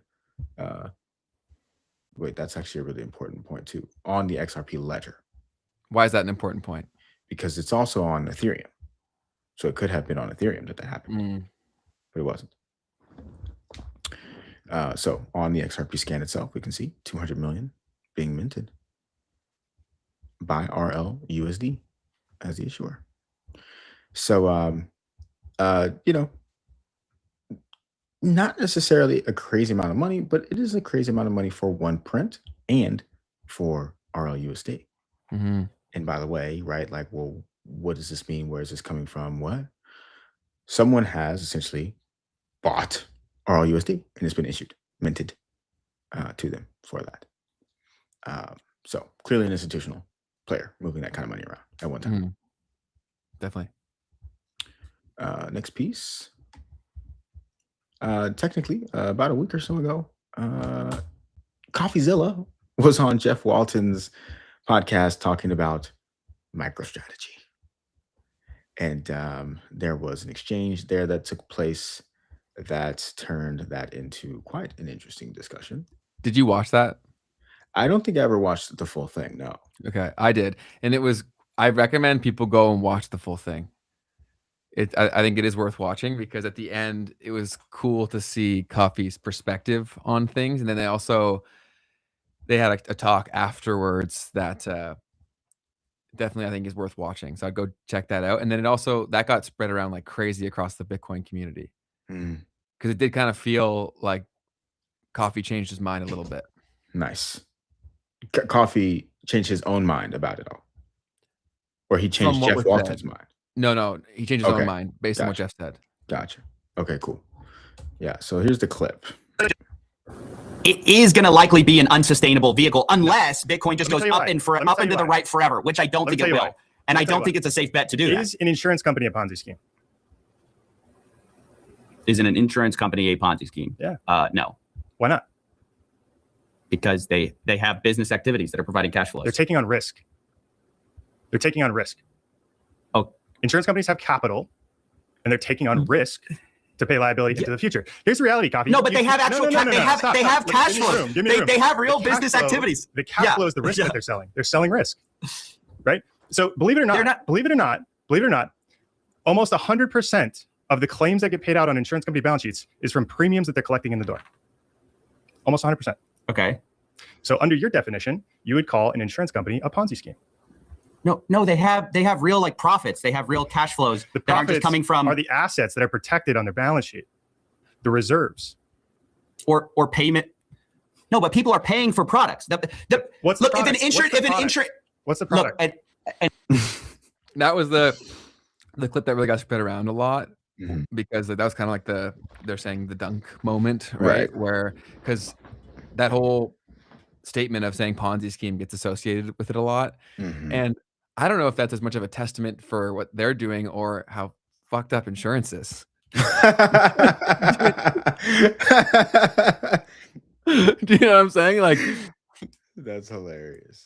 so Yeah. but all in good fun. Like that was a good angle to go down to stop that argument there. And I definitely recommend going to watch the full thing. I don't know why they did it the way they did, but they uploaded the full, like it almost looked like a screen recording of the recording. Interesting. Yeah, because they had the before and then the after, where they clearly had said that they thought they weren't being recorded anymore to a degree. And then, like, you know, when we wrap up and you and I talk, Yes. Yeah. there was that there too. That's where Mm. actually why I'm saying watch the whole thing is because at the end of it, that's where you see Coffee like kind of go out of the CoffeeZilla YouTube mode more into like whatever his name is. You know what I'm saying? I don't know his name. Whatever his name is. No, Yeah. I know him by Coffee, right? Yeah, for sure. Yeah. So super fascinating. I will definitely go back and watch that. And then I saw this on the doc. Betty, Mm. an NFT project or influencer here. She runs Deadfellows. She's one of the co-founders. Gotcha. So do you want to explain what's going on here? Yeah, so Betty's one of the OGs in the NFT space, co-founder of Deadfellows. And so basically, because a lot of NFT projects have been kind of left to die, there's some people who are trying to come buy them up on the lows because they see the opportunity of building an IP and what that would mean in the future of the internet. And so basically, to try to muster up demand for Deadfellows, since they have a proven track record of designing and creating NFT projects, she put the offer out there where if someone, instead of buying old collection, she would help them make their own, and in return for buying $50,000 worth of Deadfellows, so sweeping the floor with the 50,000 USD to sweep and hold Deadfellows. So like why that's significant, Keith, is because and it's a very creative way to because 50 grand's not that much money, but if you could get $50,000, relatively speaking, I'm saying like for a business investment, what I mean, obviously that's a ton of money, but I'm saying like for something like this with their expertise and whatnot, because if you were to pull that off, what she's saying is happening, then with 50,000 US dollars, you would almost wipe out the entire floor of Deadfellows in one foul swoop. So like that would literally move the price where it's already up a lot today from 0.21 ETH to like multiple Ethereum from last time I checked from one buy. It would get like at least over 1 ETH, right? And then with a lot of these things, it's so dumb, but for collectibles, like people don't want to buy them unless the price is going up. Right. So all it takes is some good news and some good price movement for then people to care a lot more because that attracts the audience, that attracts the story. So just an example of a very creative way that a founder is creating demand and price appreciation for their asset, does that all make sense? Did I say anything that was unclear? No, it does. The thing that's going on in my head is like, is this a securities offering? What do you mean? Like, you're basically asking someone to invest invest in something. Like technically they're not because they're saying you're going to get something, Mhm. which is maybe how they're able to not think of it or look at it in that way. Yeah, you would know better than me in terms of the legality of it all. But I guess in my head, right, if I'm going to do this, I'm thinking about the fact that, okay, I'm sweeping the floor and I'm buying something that has the potential to appreciate as well. Mhm. That's the only thing that I'm like, it's what I'll say is it's great. It's a great offer because I'm getting the thing that I'm investing in and something else. Plus, yes. So it's a great offer. Mhm. I guess that's all I would really say about that. Yeah, it's creative at the very least. And you tell me if there's any laws being broken, but in terms of the creativity there. Yeah, I mean, if the underlying thing isn't a security, then it couldn't be a securities offering, I guess. Got I mean, it could be. It could be, but it's not Got it. necessarily. Yeah. But the reason why I brought it up is because like that's just creativity there in terms of creating demand that would move the price, which in turn then creates more attention. Totally. And So, then they said that I found someone for this and it's in motion. We'll introduce them shortly. so we'll see. We'll see. Yeah. Because so why that's a big deal is because there's 9,999 dead fellows right now in the primary collection total. Okay. On the floor, there's only 148 for sale. Right. So 50 grand is what, like 24 ETH ish? To Ethereum is 23.48. Okay. So that would buy a good chunk of the floor. And then how the dynamics move is that, let's say they bought 100. Then what you would do is go look at the price, right? And then the floor becomes whatever that 100th one is listed at. Mm-hmm. You know what I'm saying? Gotcha. Yeah. Right. So something to keep an eye on. They're trying a lot of stuff, and we'll see how it goes. Very, very interesting. And then other than that, I've got just some straight up memes for us. Let's see it. So this one I actually didn't really understand what was going on, but maybe you guys can help me understand. Riley Brown said, OMG, how is Anthropic AI doing this? And this was right around when Drake was dropping his album. Mhm. And then it's just this. I remember looking at his story at the time. I don't think this is real, right? No, I don't think so. Okay, but he was like, I think Summer it's a League, troll. personal news, I'm joining Anthropic. Okay, I get it now, yeah. So yeah, this actually ties into the other meme, so I don't know how I didn't get this one, but essentially everyone's joining Anthropic. Everyone's signing, over to their respective AI company at the moment. So there's that. This one is technically not a meme, but it did kind of make me laugh when I saw it. It's kind of messed up, I guess, but you guys can shame me for it. In Georgia, in Atlanta, there's some flooding going on, and this is the moment that a Waymo drove full speed into floodwaters. This is real? Yeah, this is real. Yeah, there's some footage of this thing being stuck in the water. And so, yeah, just a fascinating concept here. Is that the Waymo? This one's a different one. This is in Austin, where it's not crossing. It doesn't like puddles anymore. Yeah. But the Atlanta Waymo is over here. Yeah, this one here.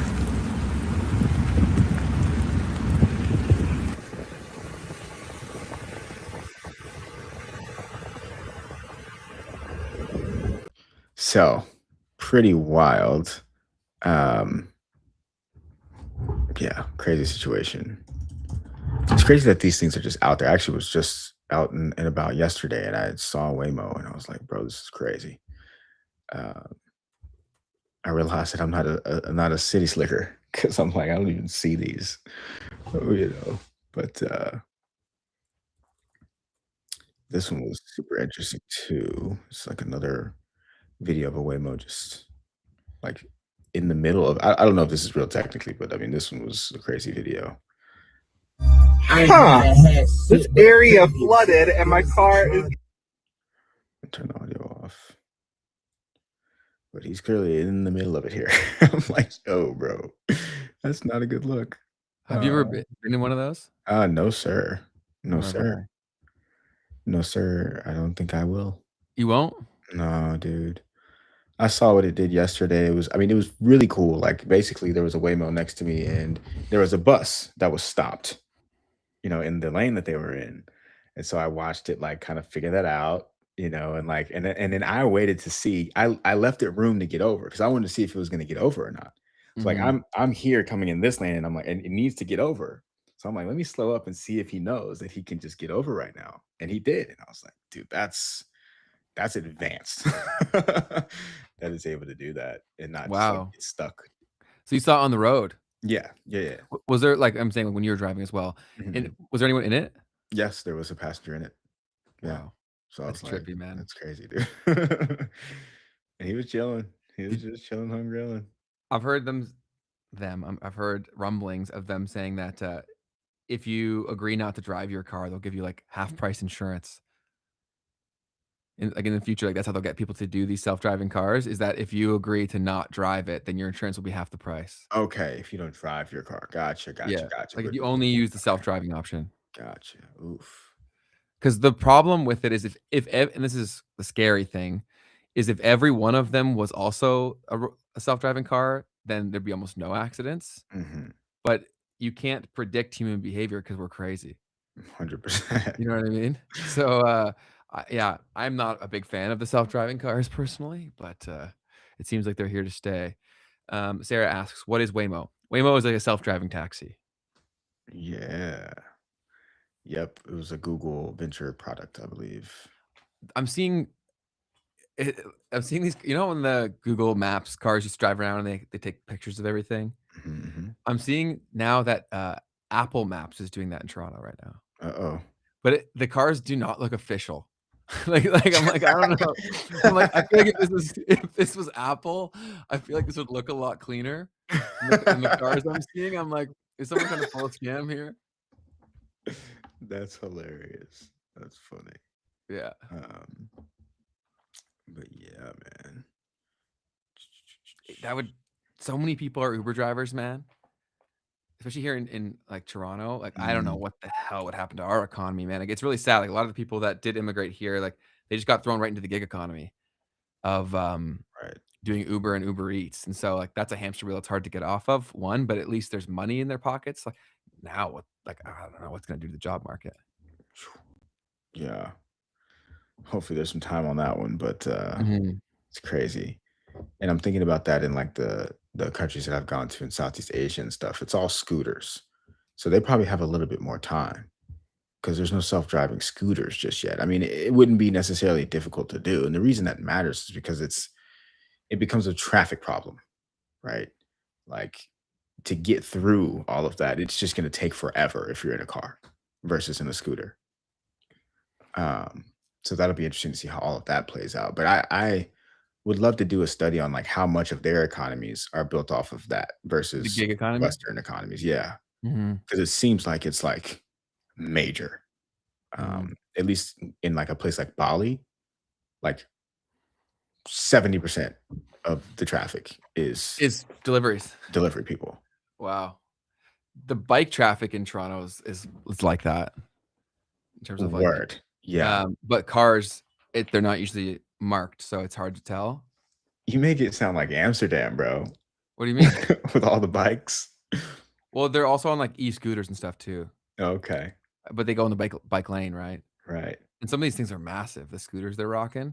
And these guys, they even do it in the winter too, right? And it gets really cold here. So That's it's crazy. like it's tough. But yeah, someone else said it's wilder than that. Google's latest presentation shows a lot. I'm assuming like from the Google Maps thing, like the data they collected. Mm. We'll have to look into that for the future. Mm. But do we have anything else to react to? There was just one other meme. Thought that was pretty good.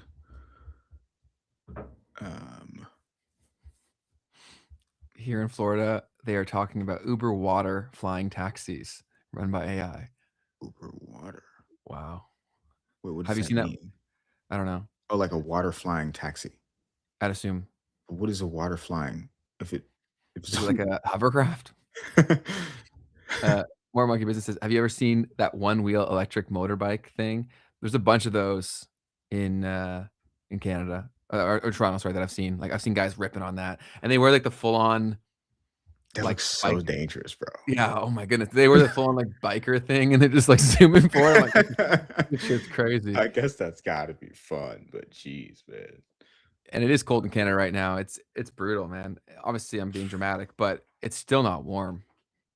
Wow, that's terrible. That's bad news. So breaking: former Twitter founder Jack Dorsey announces he's joining Anthropic as a member of the technical staff. So do you know that? You know who that is, right? I don't know his name, no, but he's like an actor. Dinklage, I think it is his last name. Yeah. So kind of does look like him. I'm not gonna lie. with the hat and everything, dude, that's hilarious, bro. There's two sides to that. Obviously, that's not Jack Dorsey, ladies and gentlemen. But the other side of this is joining Anthropic as a member of the technical staff, because there's something about this that's happening where like these like elite AI researchers are like putting that as what it is in their bio or whatever, or like in their LinkedIn. It's like they're like technical staff, but like they're not. You know what I mean? They're like these very high up workers. So it's like in order to like work at Anthropic, you might be like Jack Dorsey, but you still have to join as a technical staff member because of how elite the people are or whatever kind of a thing. Got it. So it's the other side of that. That's kind of multi-sided joke. Gotta love it. Yeah, that's it on that side of things. The only other thing we could do is tap on to some community stuff. Let's do it. Fantastic. I think we got we had a podcast earlier this week with Buster Sure. And that was a fun episode. Let's look at some of the comments that we got over here. Life Maxi, love it. Sick episode, guys. We'll be starting the No Dice Challenge soon. Hope I get a chance to chop it up with y'all one day. Go through the challenge and you might. You make it past those 45 days, Life Maxi, and there's a very high chance that that's going to happen. I don't even know what the context was here. How are you now? I'm going to have to run it back. I would not let that near my mouth. 100% Keith. I really turned to kombucha when I quit drinking and coffee. Otherwise, water with Celtic sea salt. What were we talking about? I think energy drinks. Oh yeah, Prime. Yeah. Yeah, I knew when I said that. I was like, it's kind of a pause, but yeah, I think it's fair. You said it back to me, so it really was a pause. But let's see. Phosphate said the topic had me not interested, but I come anyways, knowing you guys are likely to come out of this with something, hopefully. Any topic works with you guys, but I am looking forward to not Pokemon next time, even if I gotta catch them all. That's fair. It's a pretty good line, actually. Yeah, that's a good comment. Smart person. And then no, obviously Pokemon cards aren't for everyone. Collectibles aren't for everyone, but they're a hot topic right now. So we'll talk about everything. Most definitely. DCPER 608 said, why is Ben Loki mogging on his new channel profile picture? That was a funny picture. It was a troll thing. I took it after I cut my hair. And I was like, yeah, then I used it. Yes, sir. So, yep, that's that piece there. Do we have anything that happened on Twitter over the past couple of days? I don't think so. Nothing crazy. No, I don't think so. But I just the highlights channel. Yeah, man. So, as some of you know by now, and just right here, listen to me. We are so close to having our Memes and Markets highlights channel monetized. So please, folks, in the description of this video, there's a link to Memes and Markets highlights. And what you get out of Memes and Markets highlights is all of the highlights from our discussions, right? So for instance, if you saw this title today and you're like, oh, I missed it. I missed this conversation about UFOs, but you don't want to have to go back and watch a whole 3-hour episode. That's totally fine. Come over here to Memes and Markets highlights, hit that subscribe button, because what's going to happen is the highlights from this conversation are going to come out over there. And you'll be able to take those highlights. And if you end up really loving that discussion, you can very easily share this with someone else instead of having to share with them a 3-hour long podcast that they're not going to click on. No. Great call. Yes, and the highlight for today will probably be live on that channel within the next few days, I would say. So, yeah, keep an eye out for that. It's linked in the description box down below. Your subscription means the world to us. We are only just over 400 away. We've already hit the watch hours, but until we get the subscribers, we are donating to Google. Google is literally taking all of our money right now, folks. And so if you can do us the biggest favor of just hitting that subscribe button, that's all it takes. It's free 99 to you. Yeah, it's such bullshit that they do that. Like they trained away the behavior of clicking the need to click a subscribe button, but then they made it one of the minimum thresholds. It's such bullshit. It pisses me off every time. Yep.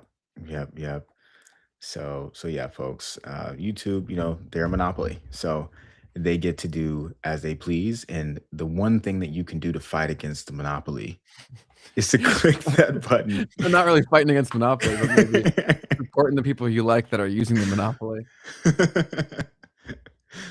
That's a fact. But click that subscribe button. It means the world to us. Yes, it definitely does. But yeah, YouTube's my favorite of the social platforms by far. So I'm still grateful for the fact that we even get to talk to people on their platform for sure. But yeah, it's frustrating that if you've monetized a bunch of channels before, you should be able to not have to do this crap. That's true. Because it's also silly in that regard. It's like, because now I can use the collab feature and immediately like get traction from my audience that I've already built. So you're still stealing from me if I post on that channel and collaborate with my old channel. Yeah. So, yeah. Free money. But yeah, thank you guys in advance for doing that. If you're watching the replay, please go ahead and do that. It's linked down below. It's free to you, free 99, as Keith says. And it's glitching out the thingy. Oh, there we go. In fact, it's free 97. Free That's 97. how you know you're getting a deal. Wow. And then another big thing, man. What's up? Where you at in No Dice 45? Oh, I had to restart yesterday, so I'm back on day 2. And it was the same thing that got me. I started the meditation and I looked at the time and it ended at like 12:03. So I did it, but I didn't get to count it. Dang. I was in the middle of like I think maybe it was the breath work. No, it was meditation because I did the breath work. I had the meditation today. I had the breath work yesterday. And I'm like, fuck, I wonder what's gonna happen here because I've never had that case. So I didn't even know how the app was gonna handle it. Right. I didn't get to do it. So I had to start over. Unfortunate. I'm going to go ahead. I'm on No Dice 45 day 4 right now. So I'm going to go ahead and pull my challenges live with you guys real quick. Let's see what I have to do today. Let's see it. All right. So here we go. I'm going to pull my challenges. That's the button. What do you got? Okay. So we got, let's start. Okay, please go ahead and do that. It's linked down below. It's free to you, free 99. You're some idiot. No gambling. Okay, I got to exercise. I'm going to hit that later. I got to document my journey. I get to reach out to someone that I haven't spoken to in a while. And then finally, I need to do a 10-minute meditation. Let's go. So those are my challenges for today. This is easy money right here. I'm about to get through it for sure. I haven't pulled mine for the day yet either. Dude, let's go, man. I'll do it in real time. Yeah. Pull today's challenges. So for me, I've got a 10-minute journaling session. Same thing happened to me because we had a bang in the background, I guess. Yeah. So I have a 10-minute journaling session, no gambling. That should be easy. I got the document as well. I'm saying hi to 5 strangers today. And I also got to get the exercise challenge done. So I'll probably go to the gym after this, bang out the hellos and the exercise in one go. That's a good way to do it, man. The thing that I've loved about this is like, so I wait to pull my challenges either while I'm like filming something or whatever. And so what I do is I just wake up and I just start doing the things that I know might be on there anyway. Mm-hmm. Nice. And that way, when I pull, I'm already ahead of the game. Good. Love it. That's freaking awesome. And some of the stuff that we've been working in to add to it very soon, I'm excited to show you guys. We've already started working on it. And update on the Android version, that's making solid progress. I would guess that by probably Wednesday of next week, we'll have the Android version. Word. Very cool. I can't guarantee that date, but I'm pretty confident. Fair enough, man. Let's see here. Yeah, folks. So if you haven't already, definitely join us for No Dice 45. You can find the link to No Dice in the description of this video down below. Totally. And as we've mentioned before, it's because some people are confused. They think they have to have a gambling addiction to use it. It's a personal development and a discipline challenge. And one of the things of blocking gambling, you can block whatever apps that you want. So like let's say I gave the example of Uber Eats, like let's say you do Uber Eats too much and you want to stick to making food for 45 days straight, you could just block that. Or you could block, maybe there's a social media platform that you don't want to be using. You could do that. And we're going to continue to give you more tools and features in that thing. We've been hard at work to make that more applicable to everyone while still supporting the cause we want to support. So keep an eye out for some dope updates coming very soon. Absolutely.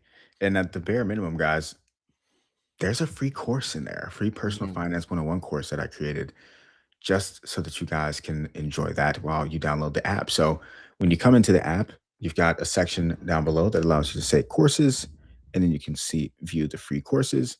And there's 2 different courses. One of them is about the economics of gambling, and the other one is about personal finance 101. And there's a bunch of modules in there that you can kind of go through, learn a little bit about income, expenses, cash flow, assets, liabilities, debt, and the different ways that I'm looking at that in my personal life as well. So check it out. And the fact that that's all free is actually pretty crazy because Keith could have easily charged for that. Very And much so. you could have sold hundreds, if not thousands, of units of that for sure. So take advantage of that. The fact that it is free. We did that on purpose to give you guys like a no-brainer. Download the app. That way we're giving you guys a bunch of value for free. And then in return, when you get prompted to give us a 5-star rating, if you enjoyed it, you go ahead and do that. Because that helps us a lot within the app stores. 100%. So once you download the app, get access to the free courses, check them out. Go ahead and go to the app store, leave us a review. Okay. That 5-star review means so much more than you can even imagine. So join us on the challenge. If not, get the free courses and give us a little bit of that review. It means a ton. Totally. Yeah. Sarah said the self-control app, more or less. Yeah. Like how we're coining the future of No Dice is basically like a disciplined subscription, right? So like the subscription to become the person you know you can or want to be. And so we're going to be building in more features around that very principle to make it fun to be the best version of yourself. 100%. Mary Rippey said, Keith, you did a good job getting out of your comfort zone talking to peeps. I'm shy in real life myself. Absolutely. Totally fair. And that'll be harder. That'll be harder for some people than others, but I do think the benefits outweigh that bit of discomfort for sure. 100%. It makes life so much better. Yeah, totally. Because it's not that scary, man. Like the fear is all in your head. Yep. And you start talking to someone and you're like, oh, I could talk to this person forever. And almost everyone wants to be talked to. One thing I will also say is if you're really afraid of that and someone is an asshole when you say hello, like that's a them problem. It's not a you problem. Yes. Right. And that's also why you have to do it enough times to realize that most people aren't assholes. Exactly. Right. Like, because if you do it to 100, you might find 1 or 2.